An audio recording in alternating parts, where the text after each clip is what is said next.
उपन्यास में सभी नाम, पात्र, व्यवसाय, स्थान, घटनाएं लेखक की कल्पना है, इसलिए इसे गंभीरता से न लें। ठीक है, चलिए शुरू करते हैं। 251-260 ने उत्सुकता से अंदर देखा। ये दृश्य देखकर उसकी पुतलियां सिकुड़ गईं। यह इशिता कपूर क्यों है? इशिता कपूर की भी आंखों में आंसू थे और वे ध्रुव को देख रही थीं। जब उसने देखा कि यह ध्रुव है तो वह एक पल के लिए स्तब्ध रह गई और फिर अगले ही पल फूट-फूट कर रोने लगी, बिल्कुल वैसे ही जैसे कोई बच्चा अपनी शिकायत दबाए हुए अपने माता-पिता से मिलता है। इशिता कपूर रोते हुए बोली, ध्रुव, वे मुझे ले जाना चाहते हैं। कृपया मेरी मदद करें। ध्रुव ने रोहित सिन्हा और दूसरों की ओर देखा और अपने बगल में आदर्श मल्होत्रा को भी देखा।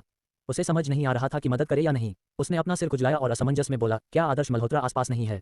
क्या तुम मुझसे मदद नहीं मांग सकते? इशिता कपूर ने उदास और गुस्से से कहा, वह तो काय है और उसने वाकई किसी से मुझे ले जाने के लिए कहा। ध्रुव ने अपनी नाक को छुआ, ये तो बहुत कमीना है। आदर्श मल्होत्रा अब खुद को रोक नहीं पाए, उछल पड़े, ध्रुव की ओर इशारा किया और गाली देते हुए कहा, ध्रुव, इतना अजीब मत बनो। अगर तुम में क्षमता है तो तुम किसी से बात कर सकते हो। ये रोहित सिन्हा है, क्या तुम इससे ज्यादा शानदार व्यक्ति ढूंढ सकते हो? ध्रुव ने भौहें सिकुड़ी, रोहित सिन्हा क्या है? क्या वह शानदार है? उद्धरण चिन्ह डॉट डॉट डॉट उद्धरण चिन्ह। उसके आसपास के लोगों का समूह अचानक बोलना बंद कर दिया और ध्रुव को ऐसे देखने लगा जैसे वे राक्षसों को देख रहे हों। रोहित सिन्हा ने ध्रुव को ऐसे देखा जैसे वह मूर्ख हो और अचानक मुस्कुराया, क्या तुम नहीं जानते कि मैं कौन हूँ? चलो मैं तुम्हें उसका परिचय देता हूँ। मेरे पिता दिनेश सिन्हा हैं। उनकी संपत्ति अरबों में है और बेंगलों में दर्जनों संपत्तियां हैं। उनके आसपास के लोगों की आंखें अचानक बदल गईं और वे सभी चौंक गए और चौंक कर बोले, पता चला कि वह दिनेश सिन्हा का बेटा है। कोई आश्चर्य नहीं कि वह इतना पागल है। उसमें वाकई पागल होने के गुण हैं। किसी ने ध्रुव को सलाह दी, युवक, बेहतर होगा कि तुम इस कीचड़ भरे पानी में न पड़ो। यह कोई ऐसा व्यक्ति नहीं है जिसे तुम अपमानित कर सको। इशिता कपूर को भी उम्मीद नहीं थी कि रोहित सिन्हा की ऐसी पृष्ठभूमि होगी और वह चौंक गई। रोहित सिन्हा ने अपने आसपास के लोगों की प्रतिक्रियाओं को देखा, ध्रुव को फिर से धक्का दिया और मुस्कुराते हुए कहा, मैं तुम्हें एक और शानदार आदमी दिखाऊंगा, क्या तुमने उसे देखा है? वह हमारा सबसे बड़ा भाई है। उसके पिता हमारे बेंगलोर सिटी गुफेंग के नेता हैं। वह हमारे ड्रैगन नेवी क्षेत्र के कर्मचारी अधिकारी हैं। आज हम में से कुछ को देख पाना एक आशीर्वाद है जिसे तुमने 8 जन्मों से संजोया है। मैं, रोहित सिन्हा, लोगों को सद्गुणों से मनाना पसंद करता हूँ। क्या अब तुम्हें कोई आपत्ति है? इशिता कपूर ने एक सांस ली और पूरी तरह से चौंक गई। सिटी चीफ चू का बेटा यहाँ है। उसके आसपास के लोगों का एक समूह अचानक डर से कांप उठा। वे कैसे सोच सकते थे कि रोहित सिन्हा जैसे लोगों की पृष्ठभूमि इतनी शक्तिशाली होगी? बार में मौजूद सभी लोग डरे हुए लग रहे थे और किसी की भी रोहित सिन्हा की तरफ देखने की हिम्मत नहीं थी। आदर्श मल्होत्रा ने बगल में मुंह सिकुड़ते हुए कहा, तुम अब भी मुझे काय कहते हो? क्या तुम खुद काय नहीं हो? वाह! ध्रुव इस पल मुस्कुराया और रोहित सिन्हा की तरफ हल्के से मुस्कुराया, वह करण चौहान तुम्हारा सबसे बड़ा भाई है। रोहित सिन्हा ने अहंकार से कहा, ठीक है, तो ये तुम्हारा आशीर्वाद है कि मैं तुम्हारी औरतों के साथ खेलना चाहता हूँ। हमें ऐसी आम औरतें पसंद नहीं है जो हमारे साथ खेलना चाहती हों। जैसे ही उसने बोलना समाप्त किया, ध्रुव की आंखें एकदम से ठंडी हो गईं और उसने अपना हाथ बढ़ाकर रोहित सिन्हा के चेहरे पर तमाचा जड़ दिया। रोहित सिन्हा को 2 बार कोड़े मारे गए और वह जमीन पर गिर गया और उसके चारों ओर अचानक चीखें गूंजने लगीं। किसी को उम्मीद नहीं थी कि ध्रुव कुछ करने की हिम्मत करेगा। वह मौत चाहता था। भयभीत आंखों के बीच ध्रुव ने करण चौहान को चिल्लाकर कहा जो पास ही शराब पी रहा था, चू नाम का वह छोटा जानवर, यहाँ से निकल जाओ। करण चौहान शराब पी रहा था। जब उसने सुना कि कोई उसे चू नाम का जानवर कह रहा है तो उसकी आंखें एकदम से ठंडी हो गईं। जब वह ये देखने ही वाला था कि किसकी आंखें नहीं हैं तो उसने अचानक ध्रुव को देखा। करण चौहान बुरी तरह से हिल गया और अपनी आंखें रगड़ने लगा। क्या उसने सही देखा? क्या वह मिस्टर ये नहीं है? दोपहर में संजय चौहान ने उसे ये भी याद दिलाया कि ध्रुव की पृष्ठभूमि भयानक थी और वह ब्लैक गोल्ड सोसाइटी को नष्ट करने के लिए आसानी से सैकड़ों हजारों आंतरिक ऊर्जा गुरुओं को भर्ती कर सकता था। दोपहर में करण चौहान इतना डरा हुआ था कि वह लगभग ध्रुव की प्रशंसा करने लगा था। लेकिन इस समय उसने वास्तव में ध्रुव को उसे बुलाते हुए देखा। बिना कुछ कहे करण चौहान सभी की हैरान आंखों के सामने से गुजरा। ध्रुव के सामने पहुंचकर करण चौहान जल्दी से नीचे झुका और चेहरे पर मुस्कान के साथ बोला, मिस्टर ये, आप भी यहाँ क्यों हैं? क्या आपने मुझे अभी बुलाया है? ये दृश्य देखकर रोहित सिन्हा ने अपना चेहरा ढांक लिया और जम गए और आदर्श मल्होत्रा डर के मारे जमीन पर बैठ गए। इशिता कपूर अविश्वास में अपना मुंह खोले इस दृश्य को देखती रही। उसे संदेह था कि वह चकित हो गई थी। ये शहर के मुखिया का बेटा था और उसने वास्तव में ध्रुव को मिस्टर ये कहा था। इशिता कपूर की आंखें थोड़ी देर के लिए काली हो गईं और पहली बार उसे लगा कि दुनिया इतनी असत्य है। ध्रुव की पृष्ठभूमि अब क्या है? रोहित सिन्हा ने मुश्किल से निगलते हुए कहा, भाई चुप, क्या ये व्यक्ति आपका दोस्त है? करण चौहान ने तुरंत रोहित सिन्हा को लात मारी और शाप दिया, तुम अंधे हो। यह मिस्टर ये है, मैं मिस्टर ये का छोटा भाई हूँ। करण चौहान ने ध्रुव की ओर देखा और मुस्कुराया। ध्रुव ने कुछ नहीं कहा लेकिन उसके आसपास के लोग चौंक गए। क्या सिटी चीफ चू का बेटा सामने खड़े युवक का छोटा भाई है? इशिता कपूर को तो यहाँ तक शक हो गया कि उसके कान खराब हैं। यह मेयर का बेटा था। ध्रुव ने करण चौहान की ओर देखा और शांति से कहा, क्या ये लोग तुम्हारे दोस्त हैं? करण चौहान ने इशिता कपूर और ली मेंघन की ओर देखा, फिर रोहित सिन्हा और बाकी लोगों की ओर और डर से कांप उठा। मिस्टर ये, मेरे इन दोस्तों की आंखें नहीं हैं। वे नहीं जानते कि ये दोनों लड़कियां तुम्हारी दोस्त हैं। वे सच्चाई से अनजान हैं। ध्रुव ने अपना हाथ हिलाया, भले ही तुम मेरे दोस्त नहीं हो लेकिन तुम्हें दूसरों को परेशान नहीं करना चाहिए। क्या तुम्हें पता है कि क्या करना है? करण चौहान कांप उठा और रोहित सिन्हा की ओर देखा, मुझे पता है, मुझे पता है। इतना कहने के बाद उसने जल्दी से रोहित सिन्हा को लात मारी और चिल्लाया, तुमने अभी भी मिस्टर ये से माफी नहीं मांगी है। झुको, घुटनों के बल बैठो और इन दोनों लड़कियों से माफी मांगो। रोहित सिन्हा बिना कुछ कहे ही घुटनों के बल बैठ गए और चेहरे पर डर के भाव के साथ बोले, मी ये लड़कियों, मैं जानता हूँ कि मैं गलत था, ऐसा इसलिए क्योंकि मेरी आंखें नहीं हैं। कृपया मुझे माफ कर दो। इशिता कपूर ने अपने होंठ काटे। यह उलटफेर इतनी जल्दी हुआ कि वह थोड़ी उलझन में पड़ गई। ध्रुव ने शांति से कहा, अगर मैं तुम्हारा एक हाथ तोड़ दूं तो क्या तुम्हें कोई आपत्ति है?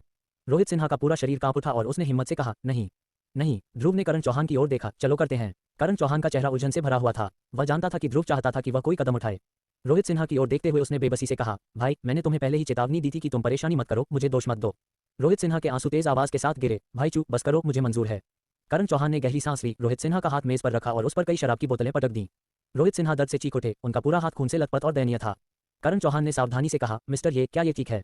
ध्रुव, इसे हटाओ और बाहर निकलो। हाँ, कई लोगों ने रोहित सिन्हा को जल्दी से घसीट कर ले जाया और करण चौहान ने अधिक समय तक रुकने की हिम्मत नहीं की। कुछ लोगों के चले जाने के बाद बार में मौजूद सभी लोग ध्रुव को देखकर चुप हो गए। मुझे उम्मीद नहीं थी कि एक छोटा सा बार इतना छिपा होगा और ऐसा चरित्र होगा। आदर्श मल्होत्रा सोफे पर असहाय होकर बैठ गए और ध्रुव को अपने दिल में गहरी निराशा और अविश्वास के साथ देखने लगे। ध्रुव अब इतना डरावना कैसे हो सकता है? जिन लोगों को वह अपमानित नहीं कर सकता था, वे ध्रुव की आंखों में चींटियों की तरह थे। एक पल के लिए आदर्श मल्होत्रा को कड़वाहट महसूस हुई। इशिता कपूर की आंखें बेहद जटिल थीं। अगर ध्रुव कुछ दिन पहले जू वैनशान से मिले थे तो यह एक संयोग था। ऐसा बिल्कुल भी संभव नहीं है कि करण चौहान आज हैं। अब केवल एक ही संभावना है, ध्रुव पहले से ही वह अस्तित्व है जिसकी उसे तलाश करनी चाहिए। वह अब ध्रुव के लायक नहीं रही। इशिता कपूर ने अपने निचले होंठ को काटा, उसके दिल में उदासी और उदासी का भाव था। उसकी आंखें धीरे धीरे लाल हो गईं। ध्रुव ने कुछ लोगों की तरफ देखा और शांत भाव से कहा, ठीक है, कोई बात नहीं, तुम खेल सकते हो। ध्रुव बिना कुछ कहे चला गया, बाथरूम गया और अपने बूथ पर वापस आ गया। जब उसने ध्रुव को मीरा के सामने बैठे देखा तो इशिता कपूर पत्थर की तरह हो गई। ली मेंघन ने भी बहुत हैरान स्वर में कहा, हे भगवान, ये पता चला है कि ध्रुव भी मीरा को जानता है। नहीं, सिर्फ जान पहचान से ज्यादा। मीरा ध्रुव के साथ क्यों बैठी थी? आह भरते हुए ली मेंघन बाथरूम में चली गई। इस समय मीरा ध्रुव के बगल में बैठी थी और उससे पूछ रही थी कि अभी क्या हुआ।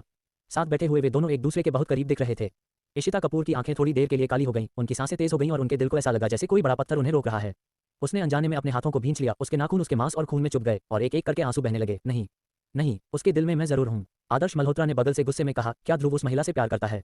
यह आसान नहीं है, वह महिला जियांग ग्रुप की अध्यक्ष लगती है। बकवास मत करो। इशिता कपूर ने अचानक आदर्श मल्होत्रा की बात को बीच में ही रोक दिया और शराब के गिलास के बाद गिलास पी गई। जल्द ही वह पूरी तरह से बेहोश हो गई और केवल आंसू बहते रहे। आदर्श मल्होत्रा की आंखों में एक दुष्ट भाव था और उसने चुपके से अपनी जेब से सफेद पाउडर की एक छोटी थैली निकाली और उसे इशिता कपूर के वाइन ग्लास में डाल दिया। इशिता कपूर ने अपना चेहरा ढक लिया और आंसू बहाए। उसने बिल्कुल भी ध्यान नहीं दिया और एक सांस में फिर से शराब पी गई। वह सोफे पर सुस्ती से लेट गई, जैसे कि वह नशे में थी। आदर्श मल्होत्रा अचानक बगल से धीरे से हंसा, जियासु, क्या तुम्हें चक्कर आ रहा है? अच्छा, इशिता कपूर ने स्पष्ट रूप से कहा, तो चलो मैं तुम्हें पास में आराम करने के लिए ले चलता हूँ, ठीक है? दया, ये देखकर कि इशिता कपूर वाकई नशे में थी, आदर्श मल्होत्रा अजीब तरह से मुस्कुराया, उसकी आंखें लाल हो गई और उसने इशिता कपूर को बार के पीछे वाले बॉक्स में ले गया। अध्याय 213, अगर तुम आज नहीं गए तो तुम मर्द नहीं रहोगे। ध्रुव, जो पीछे था, उसने आदर्श मल्होत्रा को इशिता कपूर को ले जाते हुए नहीं देखा। बार में एक छोटा सा दरवाजा था और छोटे से दरवाजे से गलियारा था। गलियारे में कई निजी कमरे थे। इशिता कपूर बेहोश थी और उसे स्पष्ट रूप से लगा कि कोई उसे पकड़ रहा है। उसने अपनी खूबसूरत आंखें खोलीं और धुंधली दृष्टि से कहा, तुम कौन हो? आदर्श मल्होत्रा ने इशिता कपूर को गले लगाया और मुस्कुराते हुए चला गया। मैं आदर्श मल्होत्रा हूँ, जियाओजू, क्या तुम मुझे नहीं पहचानती? जो आदर्श मल्होत्रा, तुम मुझे जाने दो। इशिता कपूर के चेहरे पर दर्द का भाव दिखाई दिया, लेकिन उसने बहुत अधिक शराब पी ली थी और आदर्श मल्होत्रा ने उसे नशीला पदार्थ दे दिया था, इसलिए वह अपने शरीर में कोई ताकत नहीं लगा पा रही थी। आदर्श मल्होत्रा अजीब तरह से मुस्कुराए, एक खाली डिब्बे में आए, दरवाजा खोला और अंदर चले गए। निजी कमरे की डिजाइन शैली बहुत उपयोगकर्ता के अनुकूल है और अंदर एक बड़ा बिस्तर है, इसलिए ये स्वाभाविक रूप से मेहमानों की सेवा के लिए उपयोग किया जाता है। इशिता कपूर को बिस्तर पर फेंकते हुए, इशिता कपूर के मोहक लाल होंठों, मोटे स्तनों और पतली टांगों को देखते हुए आदर्श मल्होत्रा की आंखों में वासना की ज्वाला भड़क उठी और उसने एक घूंट में निगल लिया। इशिता कपूर, मुझे दोष मत दो। मूल रूप से मैं तुम्हारे साथ सोने से पहले अपनी शादी होने तक इंतजार करना चाहता था। किसने तुमसे मुझसे झूठ बोलने के लिए कहा? आदर्श मल्होत्रा ने कर्कश मुस्कान के साथ कहा, नीचे झुका और धीरे से अपने बड़े हाथों को इशिता कपूर के शरीर पर रख दिया। इशिता कपूर का शरीर कांप उठा, उसने आदर्श मल्होत्रा का हाथ दूर धकेल दिया और धुंधली चेतना के साथ धीमी आवाज में कहा, मुझे मत छुओ, कोई बात नहीं, मैं नरमी बरतूंगी, चिंता मत करो जियाओजू। हाँ, ध्रुव, इशिता कपूर ने कुछ शब्द समझ से परे बुदबुदाए। जब आदर्श मल्होत्रा ने ये 3 शब्द सुने तो उसके हाव भाव अचानक बदल गए, एक अचानक क्रोधित जानवर की तरह। उसने अचानक इशिता कपूर का गला पकड़ लिया और दहाड़ते हुए बोला, इशिता कपूर, तुम कुतिया हो। तुम इस समय भी ध्रुव के बारे में सोच रही हो। आदर्श मल्होत्रा की दहाड़ सुनकर इशिता कपूर थोड़ी देर के लिए जाग उठी। जब उसने आदर्श मल्होत्रा को बिस्तर पर अपने सामने देखा तो वह चीखी और संघर्ष करते हुए बोली, मुझे जाने दो आदर्श मल्होत्रा, तुम क्या करना चाहते हो? कमीने। आदर्श मल्होत्रा ने इशिता कपूर का हाथ पकड़ा, उसे दबाया और एक क्रूर मुस्कान के साथ कहा, मैं आज तुम्हारा बलात्कार करने जा रहा हूँ। तुम मेरे साथ एक सफेद कमल होने का नाटक कर रही हो। देखो, अगर मैं आज तुम्हें चोट कर मार न दूं। क्रूर आदर्श मल्होत्रा को देखते हुए इशिता कपूर के दिल में निराशा की भावना महसूस हुई और उसके दिल में शर्म की एक अद्वितीय भावना उमड़ पड़ी। इशिता कपूर ने शिकायत में आंसू बहाए और सिसकियां भरते हुए बोली, मुझे जाने दो। तुम कमीने, तुम जानवर हो, मुझे मत जाने दो, मैं आज तुम्हें मार डालूंगा। आदर्श मल्होत्रा ने इशिता कपूर की बर्फ जैसी सफेद गर्दन को बुरी तरह चुमा। इशिता कपूर ने अपनी आंखें बंद कर लीं, उसके चेहरे पर आंसू बह रहे थे और वह फुसफुसाते हुए बोली, आदर्श मल्होत्रा, मैं तुमसे विनती करती हूँ कि मुझे जाने दो, मैं तुमसे विनती करती हूँ। इशिता कपूर की चीख सुनकर आदर्श मल्होत्रा अचानक रुक गया। उसने धीरे से अपना सिर उठाया और उदास आंखों से इशिता कपूर को देखा और व्यंग्यात्मक लहजे में कहा, तुम अब भी ध्रुव के बारे में सोचती हो, है ना? इशिता कपूर ने अपना सिर एक तरफ घुमा लिया, आंसू बहते रहे। हाँ, मैं उसे नहीं भूल सकती। आदर्श मल्होत्रा के चेहरे पर उपहास के भाव थे। तुम वाकई दुनिया की सबसे बेवकूफ औरत हो। तुम उसे भूल नहीं सकती, लेकिन उसका क्या? उसका पहले से ही एक नया प्यार है और उसकी औरत मीरा है, जो जियांग ग्रुप की अध्यक्ष है। इशिता कपूर, नहीं, मैं तुम पर हमला कर रहा हूँ। क्या तुम्हें लगता है कि तुम अब ध्रुव के लायक हो? क्या तुम्हें लगता है कि तुम मीरा के बराबर भी हो? ये शब्द सुनकर इशिता कपूर ने अपने निचले होंठ को काटा, उसके चेहरे पर निराशा के भाव थे। आदर्श मल्होत्रा मन ही मन मुस्कुराया। वह इस बार इशिता कपूर को पूरी तरह से हार मानने पर मजबूर करना चाहता था और फिर बोला, ऐसा नहीं है कि तुमने इसे नहीं देखा है। ध्रुव बहुत सारे बेहतरीन लोगों को जानता है। वह ध्रुव नहीं रहा जो वह हुआ करता था। अब तुम और वह 2 अलग अलग दुनिया से हैं। तुम अपनी जिंदगी में कभी साथ नहीं हो पाओगे। तुम और वह असंभव है। मुझे पता है कि तुम्हारे मन में उसके लिए भावनाएं हैं और तुम अभी भी साथ होने के बारे में कल्पना करती हो, लेकिन खुद ही सोचो, क्या ये संभव है? इशिता कपूर का शरीर थोड़ा कांप उठा। आदर्श मल्होत्रा के कहे हर शब्द ने उसके दिल को चोट पहुंचाई और उसके दिल में एक गहरी उदासी उभर आई। ये देखकर कि यह चाल काम कर गई, आदर्श मल्होत्रा ने आगे कहा, इसके बारे में फिर से सोचो, तुम उसके लिए सुरक्षित रहने की इतनी कोशिश कर रही हो और वह पहले से ही दूसरी महिलाओं के साथ बिस्तर पर करवटें बदल रहा है। क्या तुम्हें नहीं लगता कि तुम बेवकूफ हो? इशिता कपूर ने अपनी आंखें बंद कर ली और उसकी आंखों के कोनों से दिल टूटने के आंसू बह निकले। उसने भी इस दृश्य के बारे में सोचा था, लेकिन अब जब आदर्श मल्होत्रा ने खुद ही यह कहा तो उसका दिल दुखा और लगभग घुटन महसूस हुई। हाँ, मैं वाकई बहुत बेवकूफ हूँ। पता चला कि ध्रुव के पास पहले से ही एक औरत है। इशिता कपूर, ध्रुव को भूल जाओ, तुम्हारे लिए यह असंभव है। अब मैं तुम्हारे लिए सबसे उपयुक्त आदमी और सबसे उपयुक्त विवाह साथी हूँ। मुझे अपना शरीर दे दो, हम शादी करेंगे और साथ में अपना जीवन व्यतीत करेंगे। बस ध्रुव कभी अस्तित्व में ही न हो। आदर्श मल्होत्रा की आवाज में जादू था। इसके अलावा क्या तुम ध्रुव से बदला नहीं लेना चाहती? जब वह दूसरी औरतों के साथ फ्लर्ट करता है तो तुम खुद को क्यों सुरक्षित रखती हो? इशिता कपूर की सिसकियां सुनाई दी। बकवास बंद करो, मैं तुमसे विनती करती हूँ, प्लीज बात करना बंद करो। आदर्श मल्होत्रा ने मुस्कुराकर इशिता कपूर को छोड़ दिया। इशिता कपूर कमजोर होकर बिस्तर पर लेट गई। आदर्श मल्होत्रा बिस्तर के पास खड़े होकर हल्के से मुस्कुराए। खुद ही सोचो, तुम्हारे और ध्रुव के लिए यह असंभव है। अगर तुम इतनी बेवकूफी करते रहे तो मैं तुम्हें छोड़ दूंगा। तब तक तुम्हारा परिवार पूरी तरह से दिवालिया हो जाएगा और तुम्हारी माँ जेल चली जाएगी। और तुम और भी ज्यादा, मेरी पूरी जिंदगी बर्बाद हो जाएगी। मैं आदर्श मल्होत्रा भी दूसरी पीढ़ी का अमीर हूँ, तो मैं तुम्हारे लायक क्यों नहीं हूँ? आदर्श मल्होत्रा के दिल में व्यंग्य और भी मजबूत हो गया। यह हर शब्द इशिता कपूर के दिल पर गहरा असर करता था। उसे यकीन था कि इशिता कपूर जरूर उसके वश में हो जाएगी। इशिता कपूर छत की ओर निहार रही थी, उसके चेहरे से आंसू गिर रहे थे। उसके दिमाग में ध्रुव और मीरा के बीच का अंतरंग दृश्य घूम रहा था। ऐसा लग रहा था जैसे उसके दिल में हजारों चांदी की सुइयां चुभ गई हों। ध्रुव, तुम्हारा दिल कितना क्रूर है। दवा का असर बढ़ गया और शिकायतें, दुख, निराशा, दर्द, निराशा, सभी तरह की भावनाएं उसके सीने में घूमने लगीं। इशिता कपूर ने आंखें बंद की और बुदबुदाया, आदर्श मल्होत्रा, मैं समझ गया। तुम्हें क्या समझ में आया? ध्रुव और मैं वाकई एक ही दुनिया से हैं। आदर्श मल्होत्रा ने ठंडी मुस्कान दी, जानकर अच्छा लगा। तो क्या तुम अब भी मुझे ठुकराना चाहती हो? चलो, ध्रुव से बदला लो। इशिता कपूर ने कुछ नहीं कहा, आंसू बहते रहे और आदर्श मल्होत्रा ने हंसते हुए कहा, मैं इसे तुम्हारी सहमति मान लूंगा। मैं नहा लूंगा, हम आज रात अपने काम निपटा लेंगे और कुछ दिनों में शादी कर लेंगे। आदर्श मल्होत्रा ने बाथरूम में प्रवेश किया और खुशी से एक धुन गुनगुनाई। उसे इशिता कपूर के जाने का डर नहीं था, क्योंकि उसे पता था कि ध्रुव ने इशिता कपूर का दिल तोड़ दिया है। आखिर आज रात ध्रुव का शुक्रिया अदा करना है, वरना उसे इतना अच्छा मौका नहीं मिलता। इशिता कपूर बिस्तर पर लेटी बाथरूम में बहते पानी की आवाज सुन रही थी। उसका दिमाग चक्कर खा रहा था और दवा का असर होने लगा था। उसका पूरा चेहरा अजीब सा दिखने लगा था और उसके दिमाग में बस ध्रुव की ही छवि थी। ध्रुव, मुझे तुमसे नफरत है, मुझे तुमसे नफरत है। जब तुम दूसरी औरतों के साथ सो रहे हो तो मैं तुम्हारी मासूमियत की रक्षा क्यों करूं? इशिता कपूर के आंसुओं से तकिया गीला हो गया था। वह वाकई ध्रुव से बदला लेना चाहती थी। हालांकि इस समय उसके दिमाग में एक और विचार आया, अगर मैं आज सच में अपनी वर्जिनिटी खो देती हूँ तो यह मेरे और ध्रुव के लिए इस जीवन में वाकई असंभव हो जाएगा। नहीं, उसे अभी सच्चाई का पता नहीं चला है। वह बात करने से पहले चीजों का पता लगाना चाहती है।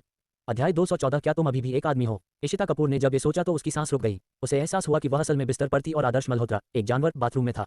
इशिता कपूर ने खुद को संभाला और वहां से चली जाना चाहती थी, लेकिन उसका पूरा शरीर इतना कमजोर था कि उसके पास खड़े होने की भी ताकत नहीं थी, इसलिए वह बस कमजोर होकर बिस्तर पर लेटी रही। इशिता कपूर के दिल में निराशा का भाव था। क्या वह वाकई आज रात अपनी वर्जिनिटी खोने वाली थी? आदर्श मल्होत्रा पहले ही नहाकर आ चुका था। वह बहुत अच्छे मूड में था और बाथरूम में अपने बालों को ब्लो ड्राई कर रहा था। आज रात भी पहली बार था जब वह इशिता कपूर के साथ सोया था, इसलिए वह स्वाभाविक रूप से एक अच्छी छाप छोड़ना चाहता था। जल्द ही बाथरूम में हेयर ड्राई की आवाज बंद हो गई, दरवाजा खुला और आदर्श मल्होत्रा बाहर चला गया। इशिता कपूर ने अपनी आंखें बंद कर ली और पूरी तरह से हार मान ली। वह चाहकर भी भाग नहीं सकती थी। बार में ली मेंघन शौचालय में गई और बूथ पर आकर पाया कि आदर्श मल्होत्रा और इशिता कपूर अब वहां नहीं थे। उसे अचानक कुछ बुरा लगा। वह इशिता कपूर के प्रति आदर्श मल्होत्रा के बुरे विचारों के बारे में जानती थी, इसलिए उसने जल्दी से इशिता कपूर को फोन किया, लेकिन किसी ने जवाब नहीं दिया। मैंने आदर्श मल्होत्रा को फिर से फोन किया, लेकिन किसी ने भी जवाब नहीं दिया। नहीं, शियासु को कुछ हो गया है। ली मेंघन का दिल धड़क उठा। ध्रुव को कुछ दूर देखते हुए उसने अपने पैर पटक दिए और असहाय होकर भाग गई। ध्रुव मीरा से बात कर रहा था जब उसने ली मेंघन को देखा और तुरंत कहा, मेंघन, क्या हुआ? ली मेंघन को थोड़ी देर के लिए दुख हुआ। भले ही सुजुरेन चली गई हो, फिर भी आपको दूसरी महिलाओं के साथ फ्लर्ट करने की इच्छा है। लेकिन इस समय ली मेंघन आसानी से गुस्सा नहीं कर सकती थी, इसलिए उसने अपना गुस्सा काबू में रखा और कहा, एक पल के लिए मेरे साथ आओ, मुझे तुमसे कुछ कहना है। बोलने के बाद ली मेंघन ने मुस्कुराते हुए मीरा से कहा, मिस्टर जियांग, मुझे आपको परेशान करने के लिए खेद है। ध्रुव और मैं सहपाठी हैं और मैं उससे कुछ बात करना चाहती हूँ। मीरा ने ध्रुव को गहराई से देखा और धीरे से कहा, तुम आगे बढ़ो ध्रुव। जियाओशियाओ ने थोड़ी ज्यादा शराब पी ली है, मैं उसे वापस ले जाऊंगी। तुम्हें अपनी सुरक्षा पर ध्यान देना चाहिए। ध्रुव ने अपना सिर खुजलाया, क्या तुम अब जा रहे हो? हाँ। मीरा के चेहरे पर कोई भाव नहीं था। ध्रुव ने अपने सिर को थपथपाया जैसे कि वह थोड़ा उलझन में था और अंत में कहा, ठीक है, फिर सड़क पर धीमी गति से गाड़ी चलाना और घर पहुंचने पर मुझे फोन करना। यह अच्छा है। मीरा मिताली शर्मा के साथ बार से बाहर निकल गई। ध्रुव ने मीरा की पीठ की ओर देखा और किसी कारण से उसके दिल में एक अजीब सी भावना महसूस हुई। मीरा की आंखें जानबूझकर खुद को परख रही थीं, लेकिन उसके पास इतना सोचने का समय नहीं था। उसने ली मेंघन की ओर देखा और कहा, क्या बात है? क्या तुम घबरा गए हो? ली मेंघन ने अपने पैर पटकते हुए गुस्से से चिल्लाया, शियासु गायब है। वह आदर्श मल्होत्रा के साथ गायब हो गई। ध्रुव अबाक रह गया, फिर वे दोनों बाहर चले गए। ये दोनों लोग साथी हैं, अगर वे गायब हो गए तो गायब हो जाएंगे। क्या उपद्रव है? ली मेंघन ने उदास चेहरे के साथ कहा, ध्रुव, तुम अभी भी ऐसा दिखावा कर रहे हो, क्या तुम्हें लगता है कि ये दिलचस्प है? ध्रुव ने भौहें सिकुड़ी, मैं क्या दिखावा कर रहा हूँ? ली मेंघन ने व्यंग्यात्मक लहजे में कहा, ठीक है, अगर तुम अभी भी ऐसा दिखावा कर रहे हो तो क्या वास्तव में तुम्हारे मन में इशिता कपूर के लिए कोई भावना नहीं है? ली मेंघन ने आगे कहा, अगर तुम में हिम्मत है तो बस इतना कह दो कि तुम्हारे मन में उसके लिए कोई भावना नहीं है। अगर तुम्हारे मन में उसके लिए कोई भावना है, तुम इंसान नहीं हो, तुम काय हो। तुम पर बिजली गिरेगी और तुम पर वज्रपात होगा, क्या तुम ऐसा कहने की हिम्मत रखते हो? ध्रुव ने भौहें सिकुड़ी और ली मेंघन ने व्यंग्यात्मक मुस्कान के साथ कहा, तुम कहने की हिम्मत नहीं करते, है ना? मुझे देखने दो कि तुम कब तक दिखावा करते रहोगे। अगर तुम अब इशिता कपूर को नहीं ढूंढते तो हो सकता है कि अगले ही पल आदर्श मल्होत्रा उसके साथ सो जाए। क्या तुम में वाकई धैर्य है? ध्रुव ने भौहें सिकोड़ी और ली मेंघन ने धीरे से आह भरी। ध्रुव, इशिता कपूर एक अच्छी महिला है। तुमने वास्तव में उसके द्वारा की गई कुछ चीजों को गलत समझा, लेकिन तुमने उसे समझाने का मौका दिए बिना 3 साल के लिए छोड़ दिया। तुम नहीं जानते कि वह पिछले 3 सालों में यहाँ कैसे पहुंची। वह इतनी सुंदर है, इतनी उत्कृष्ट है, इतने सारे लोग उसका पीछा कर रहे हैं। अगर उसे तुम्हारी चिंता नहीं होती तो मुझे नहीं पता कि वह कितने लोगों से बात करती। ली मेंघन ने धीरे से आह भरी। मैं पिछले 3 सालों से हर समय उसके साथ रहा हूँ। उसने कभी किसी को डेट नहीं किया। ऐसा मत सोचो कि उसने तुम्हें धोखा दिया है। उसने हमेशा तुम्हारी मासूमियत की रक्षा की है, खासकर आदर्श मल्होत्रा के साथ मिलते समय। माता पिता ने मजबूर किया। ध्रुव, अगर तुम सच में इशिता कपूर के प्रति इतने निर्दयी होना चाहते हो तो तुम वास्तव में एक आदमी नहीं हो। उसने आज रात बहुत शराब पी और अब उसे आदर्श मल्होत्रा ले जा रहा है। तुम्हें पता होना चाहिए कि क्या होगा, भले ही वह ऐसा न चाहती हो। ध्रुव चुप रहा और ली मेंघन ने फिर से आह भरी। मैं इसे इस तरह से कहूँ, अगर हम 10,000 कदम पीछे हट जाएं तो भी हम सहपाठी हैं। क्या तुम अपने सहपाठियों का अपमान होते हुए देख सकते हो? ध्रुव ने सिगरेट पर एक गहरी सांस ली और अंत में फुसफुसाया, ठीक है, चलो इशिता कपूर को ढूंढते हैं। ली मेंघन ने राहत की सांस ली। तुम्हारे पास कुछ विवेक है। ध्रुव ने कुछ और नहीं कहा और तुरंत बार मालिक के पास गया और उससे निगरानी समायोजित करने के लिए कहा। बार मालिक ने पहले भी करण चौहान को ध्रुव के प्रति इतना सम्मान दिखाते हुए देखा था, इसलिए वह मना करने की हिम्मत कैसे कर सकता था। उसने तुरंत आदर्श मल्होत्रा के इशिता कपूर को आंतरिक बॉक्स में ले जाने का दृश्य पाया और ध्रुव ने तुरंत अपने हाथों को जकड़ लिया। तस्वीर में इशिता कपूर बेहोश है और सबसे महत्वपूर्ण बात यह है कि इसमें आदर्श मल्होत्रा को उसे नशीला पदार्थ देते हुए दिखाया गया है। अगर इशिता कपूर ने स्वेच्छा से ऐसा किया होता तो ये ठीक होता, लेकिन अगर वह नशे में थी और नशीले पदार्थों के सेवन के कारण ऐसा नहीं हो सकता था। ध्रुव एक उदास चेहरे के साथ जल्दी से बॉक्स की ओर चला गया। उसके पीछे ली मेंघन भी था। बॉक्स में इशिता कपूर लगभग पूरी तरह से बेहोश हो चुकी थी और उसका पूरा शरीर थोड़ा कांप रहा था। दवा के प्रभाव के कारण मेरा प्यारा सा चेहरा अप्राकृतिक लाली से भर गया था। आदर्श मल्होत्रा पहले से ही इशिता कपूर पर लेटा हुआ था, अपने नीचे इतनी खूबसूरत और नाजुक महिला को देख रहा था। उसने बड़ी मुश्किल से निगला और धीरे से अपना बड़ा हाथ इशिता कपूर के सबसे निजी स्थान की ओर बढ़ाया। आदर्श मल्होत्रा का हाथ कांप रहा था। जब वह वहां पहुंचने वाला था, इशिता कपूर ने अनजाने में उसका हाथ पकड़ लिया। आदर्श मल्होत्रा ने भौहें सिकोड़ते हुए कहा, जियाओजू। इशिता कपूर ने बीच बीच में कहा, नहीं नहीं नहीं। आदर्श मल्होत्रा का चेहरा काला पड़ गया और उसने व्यंग्य किया, तुम सिर्फ इसलिए ऐसा नहीं कर सकती क्योंकि तुम नहीं कहती हो, है ना? यह एक सपना है। आदर्श मल्होत्रा को गुस्सा आया और उसने अपना बड़ा हाथ सीधे इशिता कपूर की स्कर्ट पर रखा और जोर से खींचा। अचानक इशिता कपूर का शरीर सफेद कपड़ों से ढक गया। आदर्श मल्होत्रा ने गहरी सांस ली और इशिता कपूर के कपड़ों में हाथ डाला। इशिता कपूर ने आदर्श मल्होत्रा के हाथ को महसूस किया। वह हताश और शक्तिहीन महसूस कर रही थी। आदर्श मल्होत्रा ने दुष्टता से मुस्कुराया, तुम आमतौर पर बहुत ठंडे होने का दिखावा करते हो, लेकिन चलो मैं तुम्हें आज रात प्रशिक्षित करता हूँ। जैसे ही वह अपने कपड़ों में हाथ डालने वाला था, बॉक्स का दरवाजा जोर से गिरा।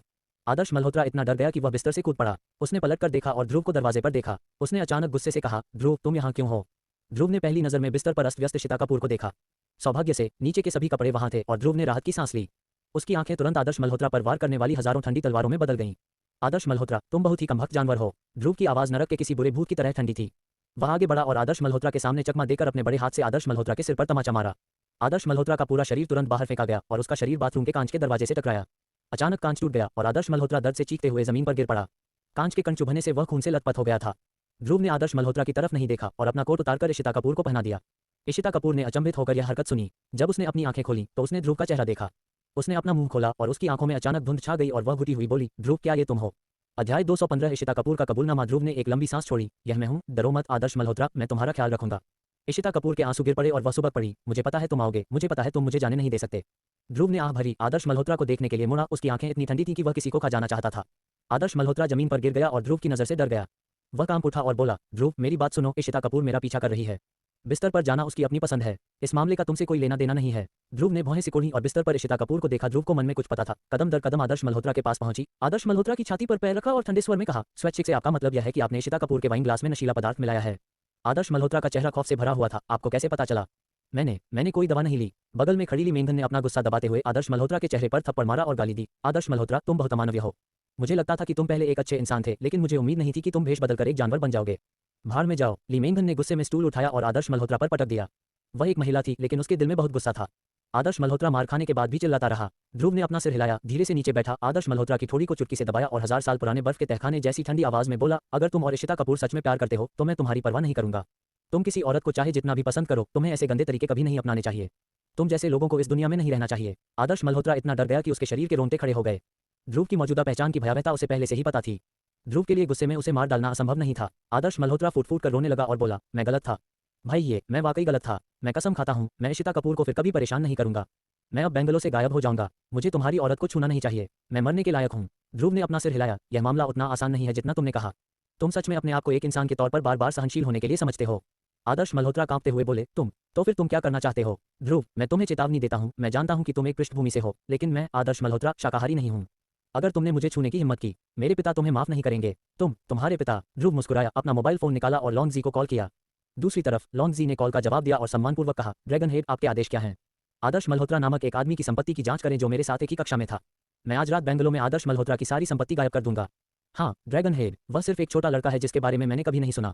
वह 10 मिनट के भीतर हल हो जाएगा। ली मेंगन ने ध्रुव को अपने चेहरे पर सदमे के साथ देखा। अब ध्रुव कौन है? वह सिर्फ एक शब्द से जो परिवार को गायब कर सकता है। एक पल के बाद आदर्श मल्होत्रा का फोन बज उठा। ध्रुव ने उसका हाथ छोड़ दिया और आदर्श मल्होत्रा से शांति से कहा, आप पहले फोन उठाओ। आदर्श मल्होत्रा ने कांपते हुए फोन मिलाया। जैसे ही कॉल कनेक्ट हुई, दूसरी तरफ से आदर्श मल्होत्रा के पिता राजेश मल्होत्रा की दहाड़ आई, जानवर, क्या तुमने बाहर किसी को नाराज किया? तुमने हमारा परिवार बर्बाद कर दिया। पापा, क्या हुआ? आदर्श मल्होत्रा ने सावधानी से पूछा। हमारी कंपनी को सील कर दिया गया है। सभी संपत्तियों की जांच की गई है और मेरे सभी बैंक कार्ड फ्रीज नहीं किए गए हैं। कई संपत्तियों को अदालत ने सील कर दिया है। हमारा जो परिवार खत्म हो गया है। ये कहने के बाद राजेश मल्होत्रा वास्तव में रो पड़े। आदर्श मल्होत्रा का सेल फोन जमीन पर गिर गया। उसने ध्रुव को खाली देखा, उसके चेहरे पर आंसू बह रहे थे। ध्रुव ने कंधे उचकाए और कहा, ये वह कीमत है जिसके हकदार तुम्हारे जो परिवार हैं। ओह, वैसे तुम्हारे पिताजी को शायद जेल जाना पड़ेगा। तुम्हारे लिए अकेले ड्रग देने का अपराध ही तुम्हें 3 से 5 साल तक जेल में रहने के लिए पर्याप्त है। तुम्हारे जैसे किसी को मारना छोटे लोगों की कोई जरूरत नहीं है, बस अंदर जाओ और खुद को बदलो। जैसे ही उसने बोलना समाप्त किया, कई वर्दीधारी निरीक्षण ब्यूरो के कर्मचारी दरवाजे के बाहर चले आए। ली मेंगन ने ठंडे स्वर में कहा, मैं पुलिस को बुला रहा हूँ। आदर्श मल्होत्रा, अंदर जाने और एक नई जिंदगी शुरू करने के लिए तैयार हो जाओ। ये वह कीमत है जो तुम्हें चुकानी चाहिए। आदर्श मल्होत्रा ने अंदर आए इंस्पेक्टर को देखा, मुंह में काला खून थूका और गुस्से से बेहोश हो गया। इस तरह आदर्श मल्होत्रा को ले जाया गया और इशिता कपूर अभी भी बेहोश बिस्तर पर पड़ी थी। ली मेंगन ने ध्रुव की ओर देखा और अचानक अर्थपूर्ण ढंग से मुस्कुराया। ध्रुव, इशिता कपूर इसे तुम्हारे ऊपर छोड़ती है, तुम खुद ही इसका पता लगा सकते हो। अरे, जैसे ही ध्रुव ली मेंगन को रोकने के लिए पुकारने वाला था, ली मेंगन पहले ही कमरे से बाहर जा चुका था। ध्रुव ने अपने मुंह के कोने को हिलाया और बिस्तर पर इशिता कपूर को देखा, असहाय महसूस कर रहा था। उसे क्या करना चाहिए? इस समय इशिता कपूर ने अचानक अपनी आंखें थोड़ी खोली और ध्रुव को देखा। उसने अपना मुंह ऐसे खोला जैसे वह कुछ कहना चाहती हो। ध्रुव एक पल के लिए झिझका और अपना चेहरा उसकी ओर घुमाया। बस जब वह पूछने वाला था कि क्या कहना है, इशिता कपूर ने उसे कसकर गले लगा लिया। ध्रुव, भेजो, मुझे वापस भेजो। ध्रुव का पूरा शरीर जम गया। पहले मुझे जाने दो और मैं तुम्हें तुम्हारे माता पिता के पास वापस ले जाऊंगा। नहीं, तुम मुझे वापस भेजो। अगर तुम इसे नहीं दोगे तो मैं इसे जाने नहीं दूंगा।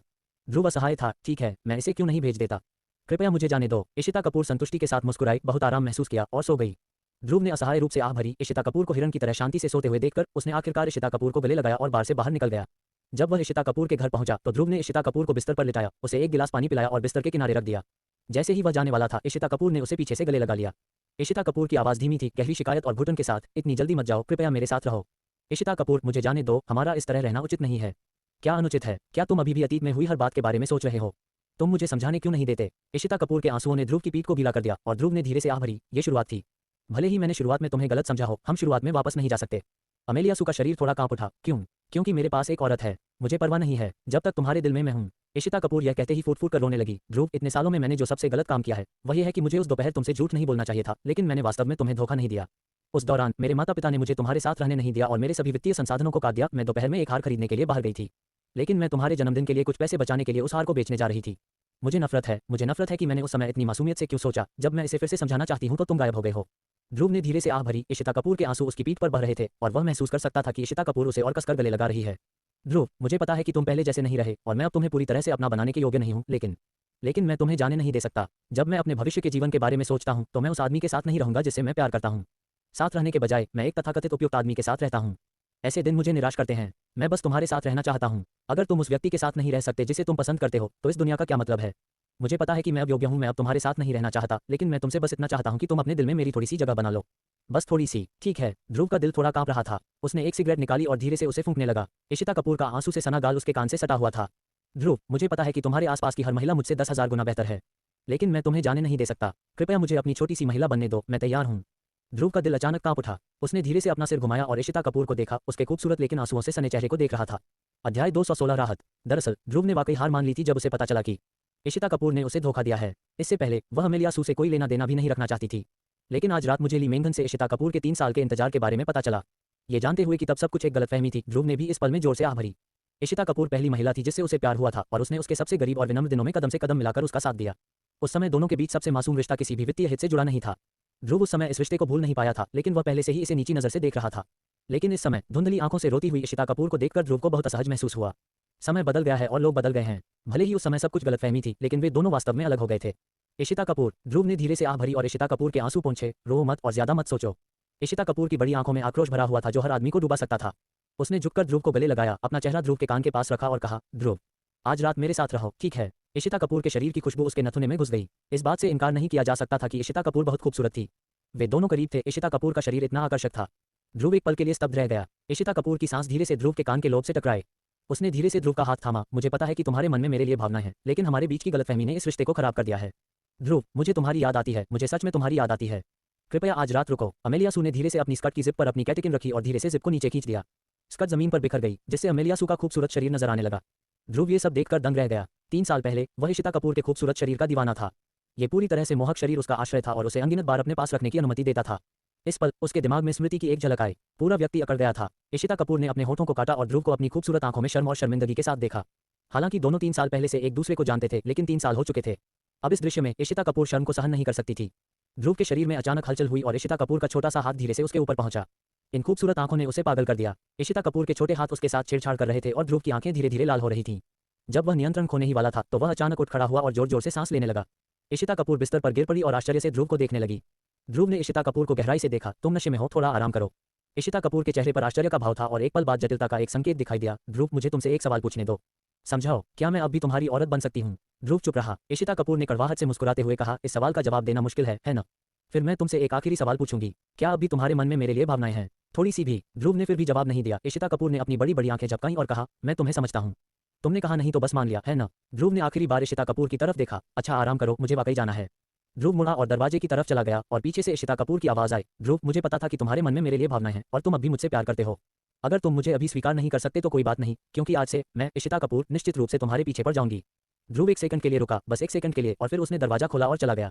दरवाजा बंद होने की आवाज सुनाई दी। इशिता कपूर ने अपनी गुलाबी मुठ्ठियां भींच लीं। उसके चेहरे पर दृढ़ संकल्प और हार्दिक खुशी का भाव था। ध्रुव अब भी उससे प्यार करता है और अभी भी उसके दिल में खुद को रखता है। यह उसके लिए काफी खुशी की बात है। वह निश्चित रूप से फिर से ध्रुव के साथ रह पाएगी। ध्रुव, बस रुको, मैं, इशिता कपूर, इस जीवन में निश्चित रूप से तुम्हारी पत्नी बनूंगी, निश्चित रूप से। रात के अंधेरे में बेंगलोर शहर में हमेशा की तरह चहल पहल थी। शहर के दूसरी तरफ मो परिवार के विला में मो परिवार के सभी सदस्य हॉल में बैठे थे। उनके चेहरों पर चिंता और बेचैनी थी। राघव मूर्ति के पिता शरद मूर्ति आगे पीछे घूम रहे थे और चिंतित होकर बोले, राघव मूर्ति कहाँ चला गया? एक दिन से कोई खबर क्यों नहीं मिली? राघव मूर्ति की मां मीना मूर्ति पीली पड़ गई और बोली, वो फैंग, नीलेश देसाई को कुछ हो गया है। यिनलोंग डिवीजन से नीलेश देसाई के बारे में कोई खबर नहीं है। आपको क्या लगता है कि इस अच्छे व्यक्ति का संपर्क क्यों टूट गया? इस समय उन्हें नहीं पता था कि राघव मूर्ति को ध्रुव ने मार दिया था और उसका शरीर नदी के तल में डूब गया था। शरद मूर्ति ने अपने पैर पटके और उसके दिल में एक बुरी भावना उभरी। इस समय एक व्यक्ति अचानक हॉल के बाहर से भागता हुआ आया और फिर उसने अपनी मुठ्ठियां बांध ली और कहा, मास्टर, इसे देखो। श्रीमो का आज प्रदर्शनी में ध्रुव नामक एक व्यक्ति के साथ झगड़ा हुआ था। श्री राघव मूर्ति घायल हो गए और कई नई जिन अंगरक्षक भी घायल हो गए। क्या? ये सुनकर शरद मूर्ति आश्चर्यचकित हो गए और बोले, नीलेश देसाई का किसी के साथ झगड़ा हुआ था? ये ध्रुव कौन है? मास्टर, ये ध्रुव एक साधारण पृष्ठभूमि से आता है। वह एक साधारण व्यक्ति लगता है। उसकी सबसे बड़ी पहचान यह है कि वह बेंगलो जियान परिवार का दामाद और मीरा का मंगेतर है। बगल में खड़ी मीना मूर्ति अब और नहीं रोक सकी और तीखी आवाज में बोली, जियान परिवार के दामाद की हिम्मत कैसे हुई कि वह इतना पागल हो गया और मेरे मो परिवार के बेटे को पीटने की हिम्मत की? जियान परिवार ने वास्तव में विद्रोह कर दिया है। हालांकि मो परिवार जियान परिवार जितना बड़ा नहीं है, लेकिन राघव मूर्ति यिनलोंग डिवीजन से हैं। आखिरकार जियान परिवार एक साधारण व्यक्ति है, एक साधारण परिवार है और मो परिवार की पहुंच साधकों तक है।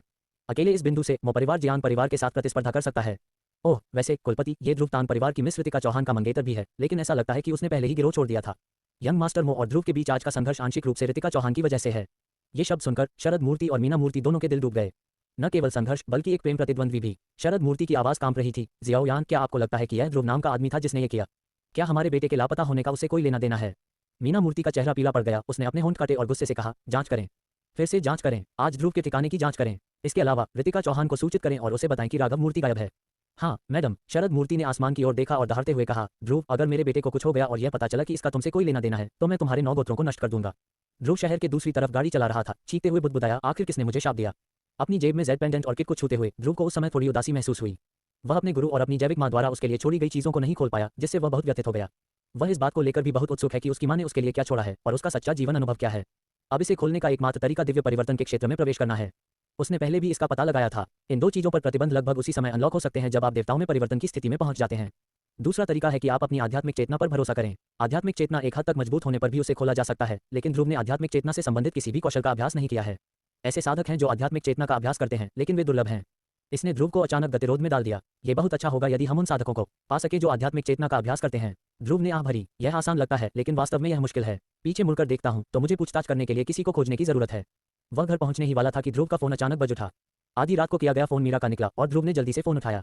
जैसे ही कनेक्शन जुड़ा, दूसरी तरफ से मीरा की चिंतित आवाज आई, ध्रुव, जल्दी आओ, जियाओ और मैं खतरे में हैं। ध्रुव ने अचानक ब्रेक लगाया। तुम कहाँ हो? मैं, जियाओ और मैं उसके गृहनगर में हैं, बेंगलो के अंतर्गत एक गांव में। जल्दी से यहाँ आओ, जल्दी करो। इससे पहले कि वह बोलना समाप्त करता, दूसरी तरफ से एक आदमी की दहाड़ सुनाई दी। इस बदबूदार कुतिया ने खबर देने की हिम्मत की। उसका फोन छीन लो। ध्रुव ने केवल ये वाक्य सुना और फोन तुरंत काट दिया गया।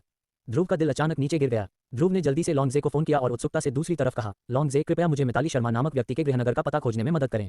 जल्दी करो, वह मेरी पत्नी की सबसे अच्छी दोस्त है। लॉन्गजे ने तुरंत जवाब दिया, हाँ लॉन्गशॉ, मैं तुरंत किसी से इसकी जांच करवाता हूँ, मुझे 5 मिनट दो।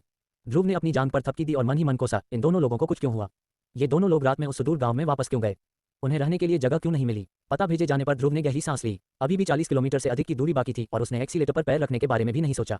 पोश 180 गज की दूरी पर पहुंच गई और शहर में तेजी से दौड़ रही थी।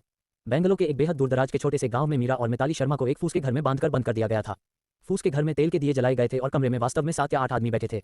वे सभी शर्टलेस थे, उनके चेहरों पर शैतानी मुस्कान थी। रोशनी मंद थी और पूरे घर में पसीने, बासी और गंदगी की गंध फैल रही थी। मीरा और मिताली शर्मा बंधी हुई थी, उनके चेहरों पर डर और कांपते शरीर थे।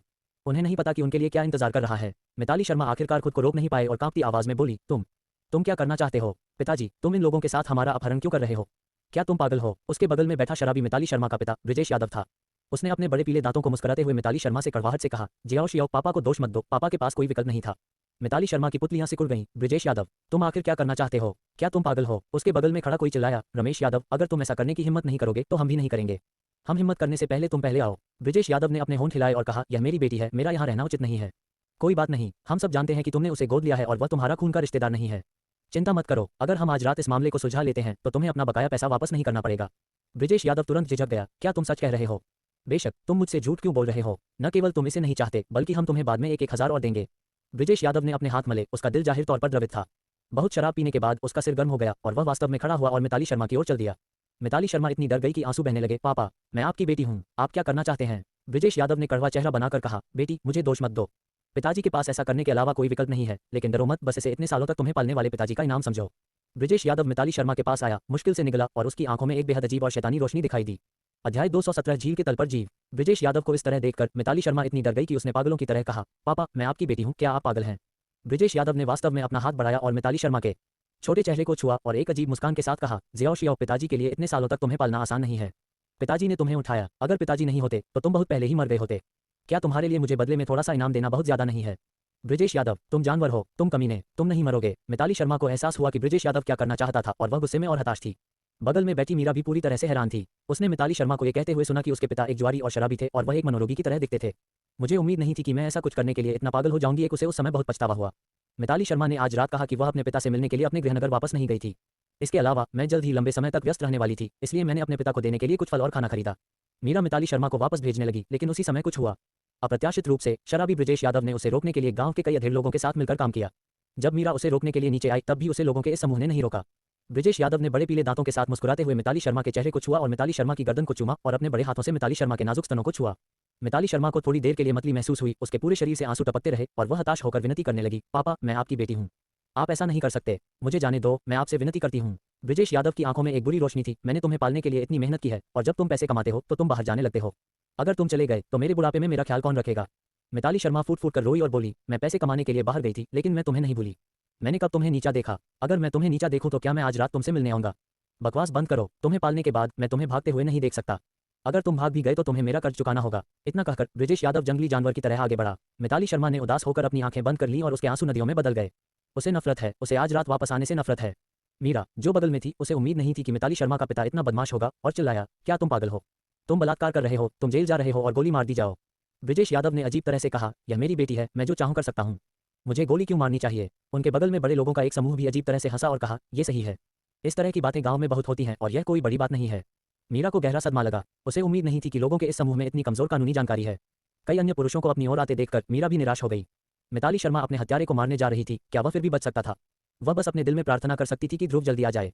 इस समय ध्रुव गांव के आसपास पहुंच चुका था, लेकिन उसे नहीं पता था कि वह कौन था और उसे नहीं पता था कि कहां से शुरू करना है। कमरे में मिताली शर्मा के कपड़े फटे हुए थे और वह आत्महत्या करने की इच्छा से दिल तोड़कर रो रही थी। ध्रुव के कान हिले और उसने स्पष्ट रूप से एक आवाज सुनी। उसने तुरंत उस जगह की ओर देखा और एक फूस के घर से एक हल्की रोशनी आती देखी। वह बिना कुछ सोचे समझे वहां पहुंच गया, जल्दी से गाड़ी खड़ी की और 3-2 कदम चलकर दरवाजे पर आया और अंदर से बुरी हंसी साफ सुनी। ध्रुव ने दरवाजा खोला और अपने सामने का दृश्य देखकर चौंक गया। 4-5 बड़े आदमियों ने मिताली शर्मा को घेर लिया और कुछ पहले से ही कार्रवाई करने वाले थे।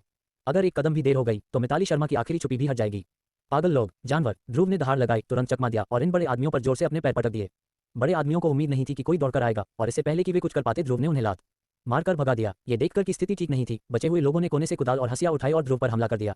ध्रुव ने एक व्यक्ति की कलाई पकड़ी और उसके पेट में घूंसा मारा। उसके बगल में एक कुदाल उसके सिर के पीछे लगी। यह एक घातक प्रहार था। ध्रुव ने उस आदमी को 5 मीटर दूर से लात मारकर पीछे धकेल दिया। अपनी मुट्ठी पकड़कर ध्रुव ने बचे हुए लोगों की ओर दौड़ना शुरू कर दिया। ये कुछ लोग ध्रुव का मुकाबला नहीं कर सकते थे, लेकिन 1 मिनट के भीतर वे सभी अपनी बाहें फैलाकर जमीन पर गिर पड़े। मिताली शर्मा इस समय स्तब्ध लग रही थी। उसके शरीर का ऊपरी हिस्सा पूरी तरह से नंगा हो चुका था, बर्फ का एक टुकड़ा दिखाई दे रहा था। ऐसा लग रहा था कि वह अपनी आत्मा खो चुकी थी और रोने से उसकी आंखें सूज गई थीं।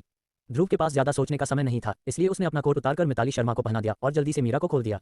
रस्सी खोलने के बाद मीरा ने ध्रुव को कसकर गले लगाया और रो पड़ी। ध्रुव ने मीरा के सिर को छुआ और उसे दिलासा दिया, डरो मत, मैं यहाँ हूँ। मीरा का गला भर आया और उसने कहा, अगर तुम एक कदम भी देर से आए तो जियाओ जियाओ और मैं। ध्रुव ने धीरे से आह भरी, मीरा की पीठ थपथपाई और मिताली शर्मा की ओर देखा। मिताली शर्मा ने अपने होंठ काटे और चुपचाप आंसू बहने लगे। सौभाग्य से मीरा मानसिक रूप से मजबूत थी। उसने ध्रुव को छोड़ दिया और जल्दी से मिताली शर्मा के पास गई। ध्रुव भी आया और चिंता से पूछा, क्या तुम ठीक हो? जियाओ जियाओ।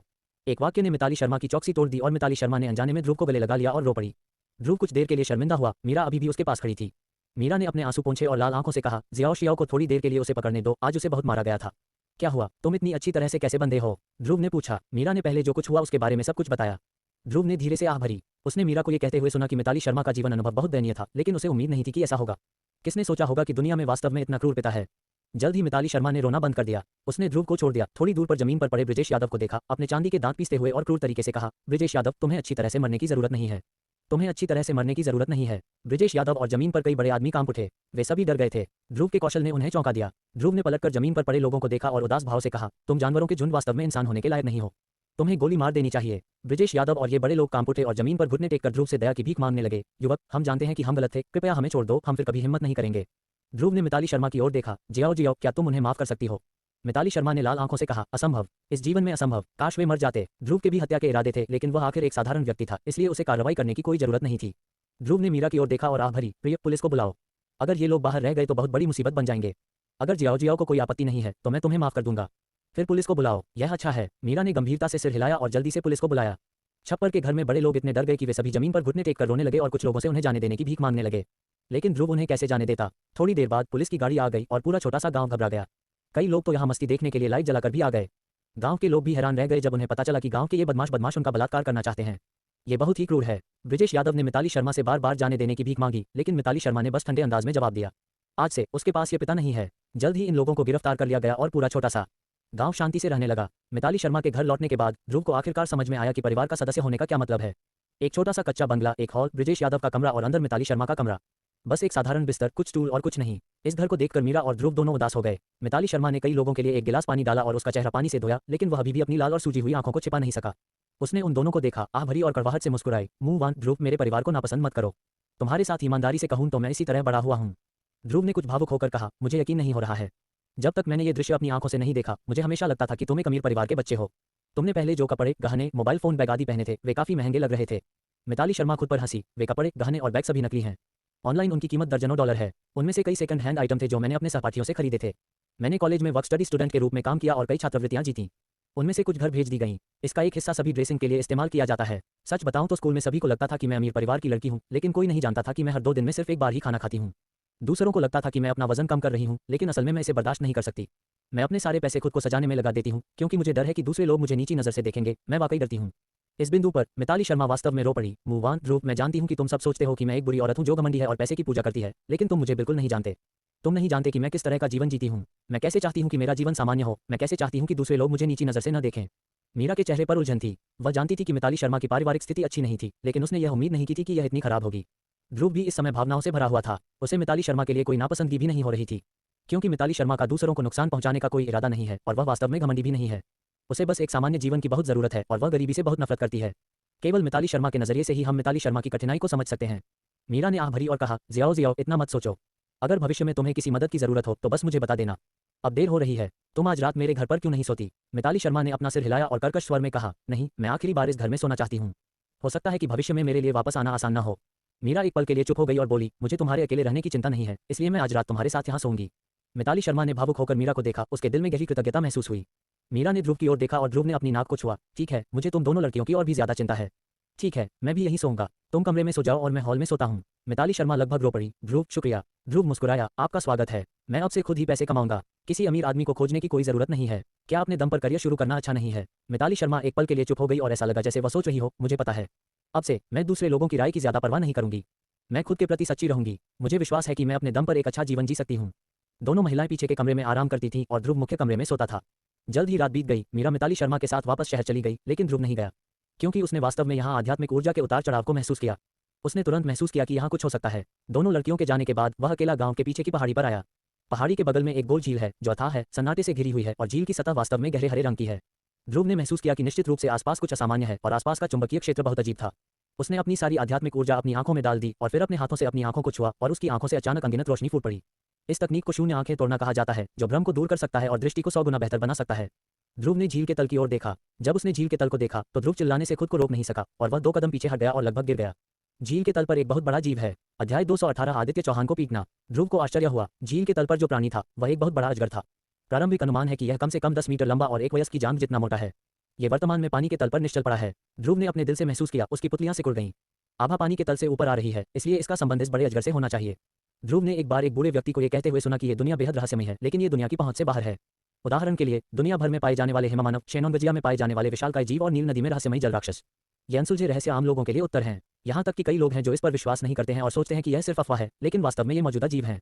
विशाल दुनिया के चमत्कार आम लोगों के लिए बस अकल्पनीय हैं, लेकिन वे अभ्यासियों के लिए सुलभ हैं। कुछ जगहों पर मजबूत आध्यात्मिक ऊर्जा होती है जो स्वाभाविक रूप से बड़े जीवों को पोषण दे सकती है। और अगर कुछ जीव कई सालों तक अभ्यास करते हैं तो वे वही बन जाएंगे जिसे लोग ज्ञान और आध्यात्मिक बनना कहते हैं। आम लोगों की नज़र में ये राक्षस अपने साधकों के मुंह में आध्यात्मिक जानवर कहलाते हैं। और आध्यात्मिक जानवर भी अच्छे और बुरे में विभाजित होते हैं, ठीक वैसे ही जैसे लोग भी अच्छे और बुरे में विभाजित होते हैं। ध्रुव ने अपनी पोक्सू आंखें खोली और विशालकाय अजगर के चारों ओर देखा। वहां वास्तव में कई सफेद हड्डियां थीं। ध्रुव ने अचंभित होकर कहा, यह अजगर लोगों को खाता है।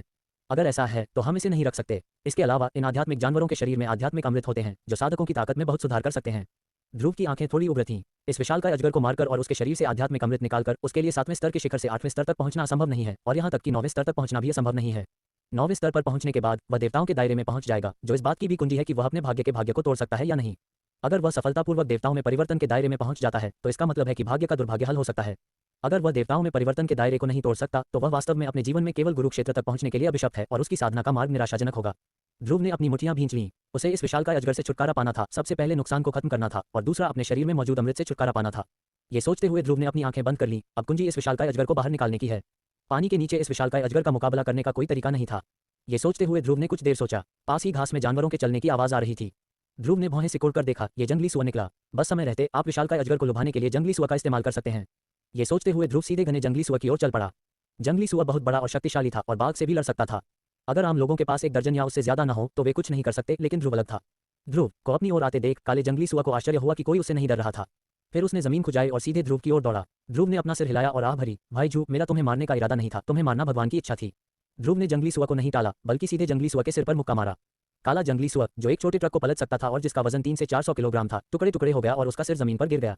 ध्रुव ने जंगली सुअर के दांत पकड़े और उसे सीधे झील में ले गया और उथले पानी में डाल दिया। जंगली सुअर का खून पानी में भर गया और पानी के नीचे विशाल अजगर ने कुछ हरकत की। ध्रुव की पुतलियां थोड़ी सिकुड़ गईं। उसे लगा कि विशालकाय अजगर धीरे धीरे आगे बढ़ रहा है और पानी की ओर तैर रहा है। ध्रुव भी चिंतित था। यह विशालकाय अजगर समझदार हो गया है और साधना के मार्ग पर चल पड़ा है। वह नहीं जानता कि इसमें कितनी ताकत होगी अगर यह उससे ज्यादा मजबूत है। बस जब मैंने ये सोचा तो झील अचानक पानी में फट गई और अजगर का विशाल शरीर सामने आ गया, जिसका खूनी मुंह खुला हुआ था। ध्रुव ने एक सांस ली और 3 कदम पीछे हट गया। अजगर की आंखें ठंडी थीं। ध्रुव को ठंडी निगाहों से घूर रही थी, जैसे कि होश में हो। ध्रुव मदद नहीं कर सका, लेकिन अपने हाथ और पैर ठंडे महसूस कर रहा था जब उसने अपने सामने विशालकाय को देखा। ये लगभग 10 मीटर का विशालकाय अजगर था। आपको पता होना चाहिए कि औसत रेलगाड़ी केवल 7 या 8 मीटर लंबी होती है। ध्रुव ने डर को सहन किया और जंगली सुअर को अपनी ओर खींचा और विशालकाय अजगर भी किनारे पर तैर गया। विशाल शरीर ने आसपास की कई झाड़ियों को दबा दिया। ध्रुव ने निगल लिया, एक गहरी सांस ली, विशालकाय अजगर को घूरते हुए और ठंडे स्वर में कहा, राक्षस, तुम आम लोगों को नुकसान पहुंचाने की हिम्मत करते हो और एक आध्यात्मिक जानवर के रूप में तुम लोगों को खाने की हिम्मत करते हो। आज तुम्हें स्वीकार करने के लिए मुझे दोष मत दो। जैसे कि ध्रुव के विचारों को भांपते हुए विशालकाय अजगर ने एक बड़ा चमकीला लाल कीड़ा थूका और ध्रुव की ओर झपटा। ध्रुव ने अपने दाहिने पैर को लात मारी, वार से बचने के लिए 3 मीटर ऊंचा कूद गया और फिर अजगर के शरीर पर मुक्का मारा। अजगर कुछ बार इधर उधर लुढ़का, फिर तुरंत अपनी जीभ उठाई और अपने भयानक मुंह को खोलकर ध्रुव की ओर झपटा। 20 से 30 सेंटीमीटर लंबे नुकीले दांत एक पल में उसके सामने थे और ध्रुव जल्दी से दाहिनी ओर चकमा दे गया। जंगली सुअर का बुरा हाल हो गया। उसके शरीर से मांस का एक बड़ा टुकड़ा फट गया और उसका पूरा शरीर 2 हिस्सों में बंट गया। खून की धार बह निकली और उसके अंदरूनी अंग फर्श पर बिखर गए। ध्रुव का दिल कांप उठा। उसके शरीर पर कोई हथियार नहीं था, इसलिए वह केवल अपनी मुट्ठियों पर भरोसा कर सकता था। एक छलांग के साथ वह बिजली की तरह तेज था, अजगर पर सवार होकर और बास्केटबॉल के आकार के सिर पर मुक्का मारा। कुछ मुक्कों के बाद विशाल अजगर ने स्पष्ट रूप से दर्द महसूस किया और संघर्ष करना शुरू कर दिया। ध्रुव ने ध्यान नहीं दिया और विशाल अजगर की पूंछ तेज हवा के साथ उसकी ओर घूमी। ध्रुव इससे बच नहीं सका और पूंछ से सीधा उछला और झील में गिर गया। वह अपनी पूरी ताकत से किनारे पर तैरा और बचने के लिए एक पेड़ पर कूद गया। अरे, यह विशालकाय अजगर एक मानव गुरु के स्तर तक पहुंच सकता है। ध्रुव ने भी ऐसे शक्तिशाली आध्यात्मिक जानवर का सामना करने की उम्मीद नहीं की थी। आध्यात्मिक जानवर स्वाभाविक रूप से शरीर से मजबूत होते हैं और वे आध्यात्मिक ऊर्जा से अधिक आसानी से पोषित होते हैं। वे एक ही क्षेत्र में मनुष्यों की तुलना में बहुत अधिक शक्तिशाली हैं। पेड़ के नीचे विशालकाय अजगर को देखकर ध्रुव ने अपने दांत पीस लिए। चाहे कुछ भी हो, वह आज लड़ेगा। पेड़ से नीचे कूदते हुए ध्रुव जंगली सुअर के शव की ओर भागा। जंगली सुअर के नुकीले दांतों को नोच लिया और विशालकाय अजगर पर हमला कर दिया। विशालकाय अजगर ने अपना सिर ऊपर उठाया और अपना खूनी मुंह खोला और ध्रुव पर झपट पड़ा। जिस क्षण ध्रुव विशालकाय अजगर के संपर्क में आने वाला था, उसका पूरा शरीर अचानक नीचे की ओर गिर गया और अपने नुकीले दांतों से सीधे विशालकाय अजगर के पित्ताशय पर वार किया। आखिरकार विशालकाय अजगर एक जानवर है, हालांकि इसमें क्रूर ताकत है, लेकिन इसकी बुद्धि ध्रुव जितनी अच्छी नहीं है। मुझे ध्रुव से ऐसा करने की उम्मीद नहीं थी। ध्रुव विशालकाय अजगर के पेट में आया, जंगली सुअर के नुकीले दांतों को पकड़कर अजगर की आंत में घोंप दिया। विशालकाय अजगर का पूरा शरीर अचानक हिलने लगा और हिंसक रूप से कांपने लगा, मुड़ने और ऐंठने लगा जैसे कि पागल हो रहा हो, और उसने अपनी विशाल सांप की पूंछ ध्रुव की ओर घुमाई। ध्रुव ने ठंडी मुस्कान दी, अपने नुकीले दांतों को पकड़कर ऊपर की ओर काटा और अचानक एक बड़ा घाव बन गया। सांप का खून बह निकला और आप खून से लाल सांप का मांस और घनी सफेद हड्डियां देख सकते हैं। ध्रुव ने कुछ भी करना बंद नहीं किया और विभिन्न अंगों में खोदने के लिए अपने नुकीले दांतों को हिलाता रहा। विशालकाय अजगर के शरीर पर जल्द ही बड़े बड़े खून के गड्ढे हो गए। विशाल अजगर के शरीर ने आखिरी झटका दिया और फिर धीरे धीरे जमीन पर गिर गया। खून से जमीन लाल हो गई। ध्रुव ने अपने माथे से पसीना पोंछा, अजगर के शरीर को खोलने के लिए अपने नुकीले दांतों का इस्तेमाल किया और खूनी सांप की पित्ताशय और उसके अंदर एक अंडे के आकार का अमृत निकाला। यह विशाल अजगर का अमृत है। यदि आप इसे निगलते हैं तो आपकी ताकत में बहुत सुधार होगा। ध्रुव को खुशी का एहसास हुआ। उसे आज इतना कुछ हासिल करने की उम्मीद नहीं थी। सांप के पित्त का उपयोग दवा को परिष्कृत करने के लिए किया जा सकता है और यह अमृत उसे ग्रैंडमास्टर के 8वें स्तर तक पहुंचने की अनुमति भी दे सकता है। दो चीजों को दूर रखने के बाद उसने वापस जाने और दो चीजों के अधिकतम प्रभाव को लाने के लिए कुछ अभ्यास करने का फैसला किया। जैसे ही वह जाने वाला था, पास के जंगल में कदमों की आवाज आई। फिर हवा में एक कर्कश आवाज आई। ध्रुव अचानक चकमा देने के लिए पीछे हट गया और एक बेहद नुकीला पत्ता उसके कान के पास से गुजरा। मेरे कानों से तुरंत खून बहने लगा। ध्रुव ने ठंडे मन से उस दिशा में देखा जहां पत्तियां झूल रही थीं। कौन? अगले ही पल दो आकृतियां दिखाई दी और वे आदित्य चौहान और ऋतिका चौहान निकले। आदित्य चौहान सफेद कपड़े पहने हुए थे और बेहद खूबसूरत लग रहे थे। ऋतिका चौहान बैंगनी रंग की पोशाक पहने हुए थी, किसी परी की तरह। उसके बाल झरने जैसे काले, आंखें और होंठ खूबसूरत थे, लेकिन उसके खूबसूरत चेहरे पर एक उदासीनता थी जिसने ध्रुव को असहज कर दिया। ध्रुव ने भौहें सिकुड़ी। तुम क्यों हो? ऋतिका चौहान को उम्मीद नहीं थी कि यह ध्रुव होगा और उसने आश्चर्य से पूछा, तुम यहाँ क्यों हो? आदित्य चौहान ने अपने आसपास विशालकाय अजगर की लाशों को देखा और उसकी पुतलियां थोड़ी सिकुड़ गईं। क्या तुमने इस विशालकाय अजगर आत्मा जानवर को मार डाला? ध्रुव ने ठंडे मन से कहा, हाँ, क्या हुआ? आदित्य चौहान हंसे और तिरस्कारपूर्वक कहा, मैं नहीं बता सकता कि तुम्हारे पास कुछ क्षमताएं हैं, लेकिन इसका कोई मतलब नहीं है। यह मत भूलना कि पिछली बार मैंने तुम्हें कुचल दिया था और तुम मेरे आदमियों से हार गए थे। ध्रुव ने जब ये सुना तो वह अपनी हंसी रोक नहीं पाया। पिछली बार मैं गंभीर रूप से घायल हो गया था, अन्यथा मैं एक हाथ से तुम्हारा ख्याल रख सकता था। एक छोटा सा हाफ सटेप मास्टर वास्तव में खुद को क्या समझता है? पिछली बार ध्रुव गंभीर रूप से घायल हो गया था और बिल्कुल भी ताकत नहीं लगा सकता था, ऐसा आदित्य चौहान ने कहा। इस समय आदित्य चौहान को अभी भी नहीं पता था कि ध्रुव ग्रैंड मास्टर की 7वीं रैंक के शिखर पर था। आदित्य चौहान ने व्यंग्य करते हुए कहा, कौन कुछ क्रूर नहीं कहेगा। मैं इस उम्र में पहले से ही हाफ सटेप मास्टर हूं और पूरे बेंगलोर में ऐसे बहुत कम लोग हैं जो मुझसे बेहतर हैं। मैं भी तुम्हारी तरह एक हारे हुए व्यक्ति हूं। ध्रुव अपनी हंसी रोक नहीं पाया। आदित्य चौहान को एक जोकर की तरह देखा, अपना सिर हिलाया और कहा, तुम बहुत बेवकूफ हो। आदित्य चौहान स्तब्ध रह गया और क्रोधित हो गया। तुमने क्या कहा? फिर से ऐसा कहने की हिम्मत कैसे हुई? किनारे पर ऋतिका चौहान ने भौहें सिकुड़ी और नाराजगी से कहा, ध्रुव, मेरा वरिष्ठ भाई आधा कदम मास्टर है। तुम आंतरिक ऊर्जा के स्वामी हमेशा मेरे वरिष्ठ भाई को क्यों भड़काते हो? क्या पिछली बार मैंने तुम्हें जो सबक दिया था वह पर्याप्त नहीं था? ध्रुव ने बिना किसी गर्मजोशी के ठंडी आंखों से ऋतिका चौहान को देखा। अब उसे ऋतिका चौहान से बहुत घृणा होने लगी। ऋतिका चौहान ने धीरे से आह भरी, ध्रुव, कृपया मेरे वरिष्ठ भाई से माफी मांगो। मुझे सब पता चल गया है। आखिरकार हमारी पहले भी सगाई हो चुकी है। हालांकि तुम इतने बेकार हो, मैं हमेशा तुम्हें धमका नहीं सकता। कृपया मेरे वरिष्ठ भाई से माफी मांगो। कहो कि तुम गलत हो और हम तुम्हें जाने देंगे। क्या होगा अगर मैं माफी नहीं मांगता? ध्रुव ने ठंडे स्वर में कहा। ऋतिका चौहान अचानक दुखी हो गई और बोली, तुम इतने जिद्दी क्यों हो? अगर तुमने माफी नहीं मांगी तो मैं आज तुम्हें पीटूंगी। मैं तुम्हें टुकड़े टुकड़े कर दूंगा। कैंग्यू ने कर्कश स्वर में कहा, छोटी बहन, इस तरह के कचरे से अब और बात मत करो। मैं देख रहा हूं कि यह विशालकाय अजगर लंबे समय से अभ्यास कर रहा है और इसे इस बच्चे ने काटा होगा। साधना मदद करती है, मुझे वास्तव में इसकी आवश्यकता है। ऐसा कहने के बाद आदित्य चौहान ने ध्रुव की ओर देखा और घमंड से कहा, तुम ये नाम के हारे हुए, मुझे अमृत दो और माफी मांगने के लिए 3 बार झुको।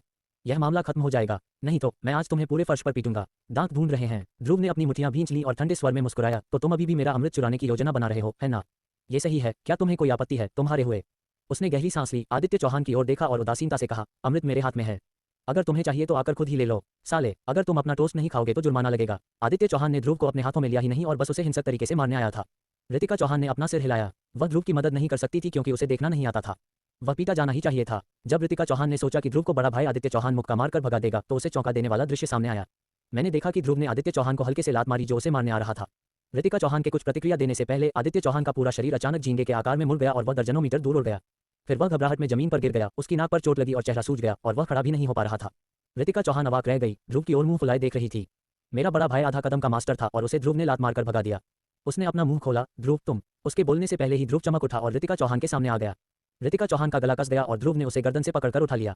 ध्रुव की आंखें उदास थीं। ऋतिका चौहान, तुम मुझे बार बार क्यों उकसाती हो? क्या तुम सच में सोचती हो कि मैं तुम पर हमला करने की हिम्मत नहीं कर सकता? अध्याय 219 नागसेना डिवीजन को उकसाओ। ऋतिका चौहान इतनी डरी हुई थी कि पिछली बार जब वे मिले थे तो आदित्य चौहान ने ध्रुव को जमीन पर पटक दिया था। इस मुलाकात के दौरान ध्रुव ने आदित्य चौहान को क्यों लात मारी? तुम्हें पता होना चाहिए कि आदित्य चौहान बेंगलोर शहर का जीनियस है और वह छोटी सी उम्र में ही हाफ सटेप मास्टर बन चुका है। क्या ये संभव है कि ध्रुव आदित्य चौहान से ज्यादा ताकतवर हो? ऋतिका चौहान का गला दबा हुआ था और उसके चेहरे पर दर्द की लहरें उभर आई थीं। तुम इतने ताकतवर कैसे हो सकते हो? ध्रुव की आंखें ठंडी थीं और उसने कहा, बेवकूफ, क्या तुम सच में सोचते हो कि तुम्हारा बड़ा भाई हाफ सटेप ग्रैंड मास्टर बहुत शक्तिशाली है? मेरी नज़र में वह चींटी से भी बदतर है। ऋतिका चौहान का शरीर अचानक कांप उठा और उसके सुंदर चेहरे का सारा रंग उड़ गया। मेरे सवाल का जवाब दो, तुम मुझे इतनी बार क्यों उकसाते हो? ध्रुव ने जोर से चिल्लाया। ऋतिका चौहान ने अपनी आंखें बंद कर ली। उसका शरीर ध्रुव के भयानक दबाव में कांप रहा था। ध्रुव के बड़े हाथों ने उसका गला पकड़ लिया और उसे सांस लेने में कठिनाई हो रही थी और घुटन महसूस हो रही थी। अंत में ऋतिका चौहान ने अपनी आंखें बंद कर लीं और अपनी ताकत निचोड़ते हुए कहा, मेरा मतलब तुम्हारे लिए चीजें मुश्किल बनाना नहीं था, मैं बस अपने बड़े भाई को भड़काना बंद करना चाहता था। बेवकूफ औरत। ध्रुव ने नाक सिकुड़ी और ऋतिका चौहान को दूर फेंक दिया, जिससे ऋतिका चौहान 2 बार जमीन पर लुढ़क गई। ध्रुव को आदित्य चौहान की ओर बढ़ता देख वह हताश होकर बोली, ध्रुव तुम क्या करना चाहते हो? चुप रहो लाओजी। आदित्य चौहान के पास पहुंचकर ध्रुव ने अपना पैर आगे बढ़ाया और आदित्य चौहान की गर्दन पर पैर रख दिया। आदित्य चौहान का चेहरा खून से लथपथ था और उसके शरीर पर कई जगह फ्रैक्चर थे। उसका पूरा शरीर ऐंठ रहा था और वह खून थूकते हुए जमीन पर गिर पड़ा। ध्रुव को अपने सामने आते देख उसने चेहरे पर हैरानी और डर के भाव के साथ कहा, तुम इतने मजबूत क्यों हो? ध्रुव ने ठंडे अंदाज में मुस्कुराया, एक छोटा सा हाफ सटेप मास्टर, वह खुद को क्या समझता है? तुम अंदरूनी ताकत के मास्टर नहीं हो, तुम एक मास्टर हो। आदित्य चौहान चिल्लाया, उसके चेहरे पर ऐसा भाव था जैसे उसने कोई भूत देख लिया हो। इस उम्र में हाफ सटेप मास्टर स्तर तक पहुंच पाना लोगों के बीच पहले से ही एक बड़ी बात है। ध्रुव उससे छोटा है, लेकिन उसका स्तर उससे अधिक है। आदित्य चौहान के दिल में निराशा की गहरी भावना उभरी। उसने लाल आंखों से अपने दांत पीसते हुए नाराजगी से कहा, हाँ, मुझे वास्तव में आपके जाल में फंसने की उम्मीद नहीं थी, लेकिन क्या तुमने मुझे छूने की हिम्मत की? मैं यिनलून डिवीजन से हूँ और मेरा संप्रदाय जैन फिस्ट संप्रदाय है। अगर तुमने मुझे छूने की हिम्मत की तो तुम मर जाओगे। ध्रुव अचानक हंसा, लेकिन आदित्य चौहान के दिल में ठंडक महसूस हुई। वह हंसी में तिरस्कार और उपहास सुन सकता था। उसने महसूस किया कि ध्रुव ने अपने पैरों पर और जोर लगाया और डर के मारे चिल्लाया, हाँ, तुम क्या करना चाहते हो? क्या तुम पागल हो? मुझे जाने दो। ध्रुव, नहीं। ऋतिका चौहान की चीख उसके पीछे सुनाई दी और ध्रुव रुक गया और ऋतिका चौहान को देखने लगा। ऋतिका चौहान की आंखों में आंसू भर आए और वह ध्रुव के सामने घुटनों के बल बैठ गई और सिसकियां भरते हुए बोली, ध्रुव, मैं तुमसे विनती करती हूँ कि मेरे बड़े भाई को जाने दो। ये सब मेरी गलती है। जब मेरा तुमसे झगड़ा हुआ था तो मुझे अपने बड़े भाई के खिलाफ कोई कार्रवाई नहीं करनी चाहिए थी। अगर तुम दोष देना चाहते हो तो मुझे दोष दो। मैं तुमसे विनती करती हूँ कि मेरे बड़े भाई को जाने दो। ध्रुव ने अपनी भौहें उठाई, क्या तुम्हें अपना बड़ा भाई पसंद है? ऋतिका चौहान ने अपना सिर हिलाया और गला रूंध गया, नहीं, मेरे मन में उसके लिए सिर्फ एक बड़े भाई के तौर पर भावनाएं हैं, लेकिन मैं उसे तुम्हारे हाथों मरते हुए नहीं देख सकती। तुम उसे जाने दे सकते हो। बड़ा भाई यिनलॉन्ग डिवीजन का ड्रैगन कैप्टन है। तुम उसे मार दो, लॉन्ग सी भी तुम्हारे साथ पूरी तरह से अलग हो जाएगा। ध्रुव ने कुछ देर सोचा। चेंग जिंग ने पहले कहा था कि यिनलॉन्ग डिवीजन में मास्टर थे, यहाँ तक कि परिवर्तन के क्षेत्र में भी। फिर वह वास्तव में अपने दम पर हिडन रेयुजी को नहीं हरा सकता। यह आदित्य चौहान यिनलॉन्ग डिवीजन में एक महत्वपूर्ण व्यक्ति है। अगर वह वास्तव में मारा जाता है तो वास्तव में बचने की कोई गुंजाइश नहीं है। आखिरकार यिनलॉन्ग डिवीजन एक आधिकारिक संगठन है जो साधकों का प्रबंधन करता है। कुछ देर सोचने के बाद ध्रुव ने ठंडे स्वर में कहा, आप मृत्युदंड से बच सकते हैं, लेकिन आप जीवित रहने की सजा से नहीं बच सकते। ध्रुव के बोलने के बाद उसने अचानक कैंग युनहाओ के पैरों पर कदम रखा। अचानक एक चौंकाने वाली और तीखी चीख निकली। आदित्य चौहान के पैर खून से लथपथ थे और वह जीवित अपंग हो गया था। ऋतिका चौहान भी डर के मारे चीख उठी और जमीन पर बैठ गई। आदित्य चौहान की आंखों के सामने अंधेरा छा गया और वह दर्द से बेहोश हो गया। ध्रुव ने उसे लात मारकर दूर कर दिया और ऋतिका चौहान की ओर देखा। ऋतिका चौहान ने ध्रुव को खाली देखा और उसकी आंखों से आंसू बह निकले। वह ध्रुव को क्यों नाराज करना चाहती थी? मेरे गुरु ने स्पष्ट रूप से कहा कि ध्रुव असाधारण था, वह इतना मूर्ख क्यों था? अप्रत्याशित रूप से ध्रुव ग्रैंड मास्टर निकला। जिस मंगेतर से मैं घृणा करती थी वह तो मास्टर लेवल का निकला। ऋतिका चौहान के आंसुओं में डर, पछतावा, झुंझलाहट सब कुछ था और शिकायत। उसे नफरत थी कि उसने ध्रुव को क्यों नाराज किया था। ध्रुव उसके सामने आया, नीचे बैठ गया, ऋतिका चौहान की थोड़ी को अपने हाथ से पकड़ लिया और संकुचित आंखों से शब्द दर शब्द कहा, मैं तुम्हें एक आखिरी मौका देता हूँ। अगर तुमने मुझे फिर से अपमानित करने की हिम्मत की तो मैं तुम्हें निश्चित रूप से नष्ट कर दूंगा। क्या तुम मेरी बात सुन रहे हो? ऋतिका चौहान ने आंखों में आंसू भरकर सिर हिलाया, मैं समझती हूँ। जब तक तुम ये जानते हो, ये ठीक है। अगर तुम अपनी गलतियों को जानते हो तो तुम उन्हें सुधार सकते हो। तुम एक अच्छे लड़के और अच्छे इंसान हो। ध्रुव ने संतुष्टि के साथ मुस्कुराया और ऋतिका चौहान के सिर को छुआ, जैसे कोई बड़ा बच्चे को सिखाता है। ऋतिका चौहान कांप उठी। ध्रुव के सुंदर चेहरे और उसके मुंह के कोनों के दुष्ट वक्र को देखकर वह एक पल के लिए चकित हो गई। जब उसे इसका एहसास हुआ तो ध्रुव पहले ही जा चुका था। ऋतिका चौहान ने अपने आंसू पोंछे और आदित्य चौहान के साथ यिनलॉन्ग डिवीजन में वापस आ गई। अब हम केवल ये देख सकते हैं कि आदित्य चौहान का पैर ठीक हो पाता है या नहीं। अगर यह ठीक नहीं हो पाता है तो इसका मतलब है कि आदित्य चौहान अब से बेकार व्यक्ति होगा। जब वे यिनलॉन्ग डिवीजन में पहुंचे तो ऋतिका चौहान और आदित्य चौहान को देखकर सभी चौंक गए, जिनके पैर खून से लथपथ थे। यिनलॉन्ग डिवीजन में विशेष चिकित्सा कर्मचारी हैं। जब ऋतिका चौहान अंदर आई तो वह रोई और चिल्लाई, जल्दी करो, सीनियर भाई कैंग को बचाओ। किसी के पास और सवाल पूछने का समय नहीं था और जल्दी से आदित्य चौहान को ऑपरेशन रूम में ले जाया गया। ऋतिका चौहान गलियारे में खड़ी थी, मानो उसने अपनी आत्मा खो दी हो। इस समय काले कपड़ों में एक अधेड़ उम्र का आदमी जल्दी से चला आया। जब ऋतिका चौहान ने उस व्यक्ति को आते देखा तो उसने तुरंत सलाम किया और कहा, इंस्पेक्टर सन। ये व्यक्ति सन हाओलोंग है। बेंगलुरु यिनलॉन्ग डिवीजन के पदों को गवर्नर, सुपरवाइजर, कमांडर, लोंगवेई में विभाजित किया गया है। ये सन हाओलोंग इंस्पेक्टर है, पहले से ही एक बहुत ही उच्च पदस्थ अधिकारी है। राज्यपाल के अलावा उसका दर्जा सबसे ऊंचा है। आदित्य चौहान उसका पसंदीदा शिष्य है, उसका सबसे होनहार अधीनस्थ है और उसके साथ उसके अच्छे संबंध हैं। आदित्य चौहान को कुछ हुआ है, ये सुनकर वह जल्दी से वहां गया और ऋतिका चौहान को देखकर उदास होकर बोला, रोकसू, क्या हो रहा है? युनहाओ इतना गंभीर रूप से घायल कैसे हो सकता है? ऋतिका चौहान ने अपने होंठ काटे और एक पल के लिए समझ नहीं पाई कि क्या कहना है। अगर उसने कहा कि ध्रुव ने ऐसा किया है तो ध्रुव पर निश्चित रूप से बदला लिया जाएगा। इतने समय के बाद उसे एहसास हुआ कि यह उसका अहंकार था जिसके कारण ये सब हुआ। अगर आदित्य चौहान को शुरू में नहीं बताया गया होता तो शायद उन दोनों के बीच कोई संघर्ष नहीं होता और आदित्य चौहान का पैर नहीं टूटता। अब वह बस यही चाहती है कि यह मामला टल जाए और ध्रुव के प्रति उसके मन में कोई खास नफरत नहीं है। अगर ध्रुव पर फिर से नागसेना डिवीजन ने हमला किया तो वह वाकई पापी बन जाएगी। मैं तुमसे पूछ रही हूँ, क्या चल रहा है? सुन हाओलोंग का स्वर सख्त हो गया है। ऋतिका चौहान का चेहरा डर से पीला पड़ गया और उसकी आंखें धुंध से भर गईं। इंस्पेक्टर सुन, मुझे नहीं पता। बोलने के बाद ऋतिका चौहान ने अपना मुंह ढक लिया और घुटते हुए बाहर भाग गई। कोई नहीं जानता था कि उस पर इस समय कितना मानसिक दबाव था। परिणामस्वरूप आदित्य चौहान गंभीर रूप से घायल हो गया और ध्रुव के साथ उसका रिश्ता टूट गया। वह बहुत दोषी और खुद को दोषी महसूस कर रही थी। आदित्य चौहान पहले से ही ऐसा था और वह ध्रुव को फिर से नहीं पकड़ना चाहती थी, अन्यथा वह वास्तव में पापी बन जाएगी। रितिका चौहान को अपनी भावनाओं पर नियंत्रण खोते देख सुन हाओलोंग की आंखों में संदेह का भाव था और इस समय ऑपरेटिंग रूम का दरवाजा खुला। आदित्य चौहान को बाहर धकेल दिया गया। वह जाग गया था, उसका चेहरा खाली था, मानो उसने अपनी आत्मा खो दी हो। सन हाओलोंग ने तुरंत इसे सूंघ लिया। युनहाओ, तुम कैसे हो? जब आदित्य चौहान ने सन हाओलोंग को देखा तो वह खुद को रोक नहीं सका। आंखों में आंसू भरकर उसने अपनी मुट्ठियां भींच ली और कर्कश स्वर में कहा, इंस्पेक्टर सन, मैं अपंग हूँ, मेरे पैर पूरी तरह से अपंग हो गए हैं, मैं अब अभ्यास नहीं कर सकता। वो आदित्य चौहान अंत में रो पड़ा। सन हाओलोंग ने अपनी पुतलियां भी सिकोड़ लीं। एक साधक के लिए अपने पैरों को अक्षम करना और अभ्यास करने में असमर्थ होना निस्संदेह मृत्यु से भी अधिक दर्दनाक है। आदित्य चौहान को वार्ड में धकेल दिया गया और सन हाओलोंग आया, अपनी मुट्ठियां भींची और बोला, युनहाओ, बताओ क्या हुआ। एक वयस्क व्यक्ति। आदित्य चौहान रोया और उसकी आंखें लाल हो गईं और फिर उसने सन हाओलोंग को सब कुछ बता दिया। ये सुनते ही सन हाओलोंग के पूरे शरीर में जानलेवा आभा फैल गई और खिड़की का शीशा टूट गया। उसने दीवार पर मुक्का मारा और चिल्लाया, साले, ये फिर से ध्रुव है, यह क्या कमीना है। आदित्य चौहान हैरान था। इंस्पेक्टर सन, तुमने फिर ऐसा क्यों कहा? ध्रुव ने और क्या किया है? सुपरवाइजर सन ने धीमी आवाज में कहा। राघव मूर्ति ने संघर्ष के बाद इस ध्रुव से संपर्क खो दिया और लियू फैंग भी गायब हो गया। कुछ लोगों ने कहा कि लियू फैंग राघव मूर्ति के साथ चला गया। अब उन दोनों की कोई खबर नहीं है। कुछ हुआ होगा। तुम्हारा क्या मतलब है? क्या यह अजीब नहीं है? आदित्य चौहान ने एक सांस ली। क्या यह हो सकता है कि यह भी ध्रुव है? इंस्पेक्टर सन का चेहरा उदास था। मैं नहीं कह सकता, लेकिन मुझे लगता है कि यह शायद ध्रुव की वजह से है। अब तुम्हारे पैर फिर से अपंग हो गए हैं। इंस्पेक्टर सुन की धीमी दहाड़ अंततः वार्ड से आए। ध्रुव, यदि तुम मेरे शिष्य को नष्ट करोगे तो मैं यिनलोंग डिवीजन की ओर से तुमसे लड़ूंगा। ये सब चेंग जिंग ने मेरे वार्ड के बाहर सुना और चेंग जिंग के हाव भाव बदल गए। ऐसा लग रहा था कि ध्रुव वाकई मुश्किल में है और वह अब भी हर हफ्ते ध्रुव के मार्ग पर निर्भर है। ध्रुव को कुछ नहीं हो सकता, मुझे ध्रुव को बताना चाहिए। चेंग जिंग ने अपने पैर पटके और जल्दी से चली गई। इधर ध्रुव विला में लौट आया और आज की अपनी सारी कमाई को समेट कर रख दिया। चूंकि उसके पास कीमिया भट्टी नहीं थी, इसलिए उसने अमृत को परिष्कृत करने के लिए बाई परिवार में वापस जाने की योजना बनाई। मीरा और मिताली शर्मा को इस समय बेंगलोर पहुंच जाना चाहिए था। मीरा हर दिन समूह के कामों में व्यस्त रहती थी और ध्रुव भी बहुत असहाय था। सतह पर उसकी एकमात्र मंगेतर उससे सबसे कम संवाद करती है, लेकिन ध्रुव मीरा की भावनाओं में उसके प्रति बदलाव महसूस कर सकता था। पहले एक बाधा थी, लेकिन अब वह धीरे धीरे बाधा को गायब होते हुए महसूस कर सकता है। हालांकि मीरा का शरीर उसने ले लिया था, लेकिन एक महिला को जीतने के लिए न केवल शरीर को जीतना पड़ता है, बल्कि आत्मा और दिल को जीतना भी लोगों को उपलब्धि का एहसास दिलाता है। ध्रुव को विश्वास था कि यह लड़की कुछ ही समय में उसकी हो जाएगी, जिसमें सभी का दिल शामिल है, और अब प्यार में उसकी किस्मत अचानक फूट पड़ी। वह मूर्ख नहीं है। इस अवधि के दौरान वह मीरा, इशिता कपूर, रिया कपूर, बायुर्व और मिताली शर्मा सहित इन महिलाओं की भावनाओं में बदलाव महसूस कर सकता था। उसकी धारणा अब बहुत मजबूत है और कभी कभी वह महसूस कर सकता है कि कई महिलाएं उसके बारे में क्या सोच रही हैं। काश मुझे इतना अच्छा किसने बनाया। वह जहां भी जाता है महिलाएं उसे पसंद करती हैं और ध्रुव इसके बारे में कुछ नहीं कर सकता। ध्रुव कुछ देर के लिए बालकनी में अचंभित होकर बैठा रहा जब उसका सेलफोन बजा और यह उसकी बहन ये युनफेई का निकला। कनेक्ट होने के बाद ध्रुव मुस्कुराया और कहा, युनफेई, क्या हुआ? क्या तुम्हें क्लास में नहीं होना चाहिए? दूसरी तरफ ये युनफेई ने खुशी से मुस्कुराते हुए कहा, भाई, आज मेरी कोई कक्षा नहीं है। मैं आपको बता दूं, हमारे स्कूल के व्यायामशाला में आज एक इंटरनेट सेलिब्रिटी शो आयोजित किया जाएगा और कहा जाता है कि इसमें मशहूर हस्तियां होंगी। मैं चाहता हूं कि आप मेरे साथ आकर इसे देखें।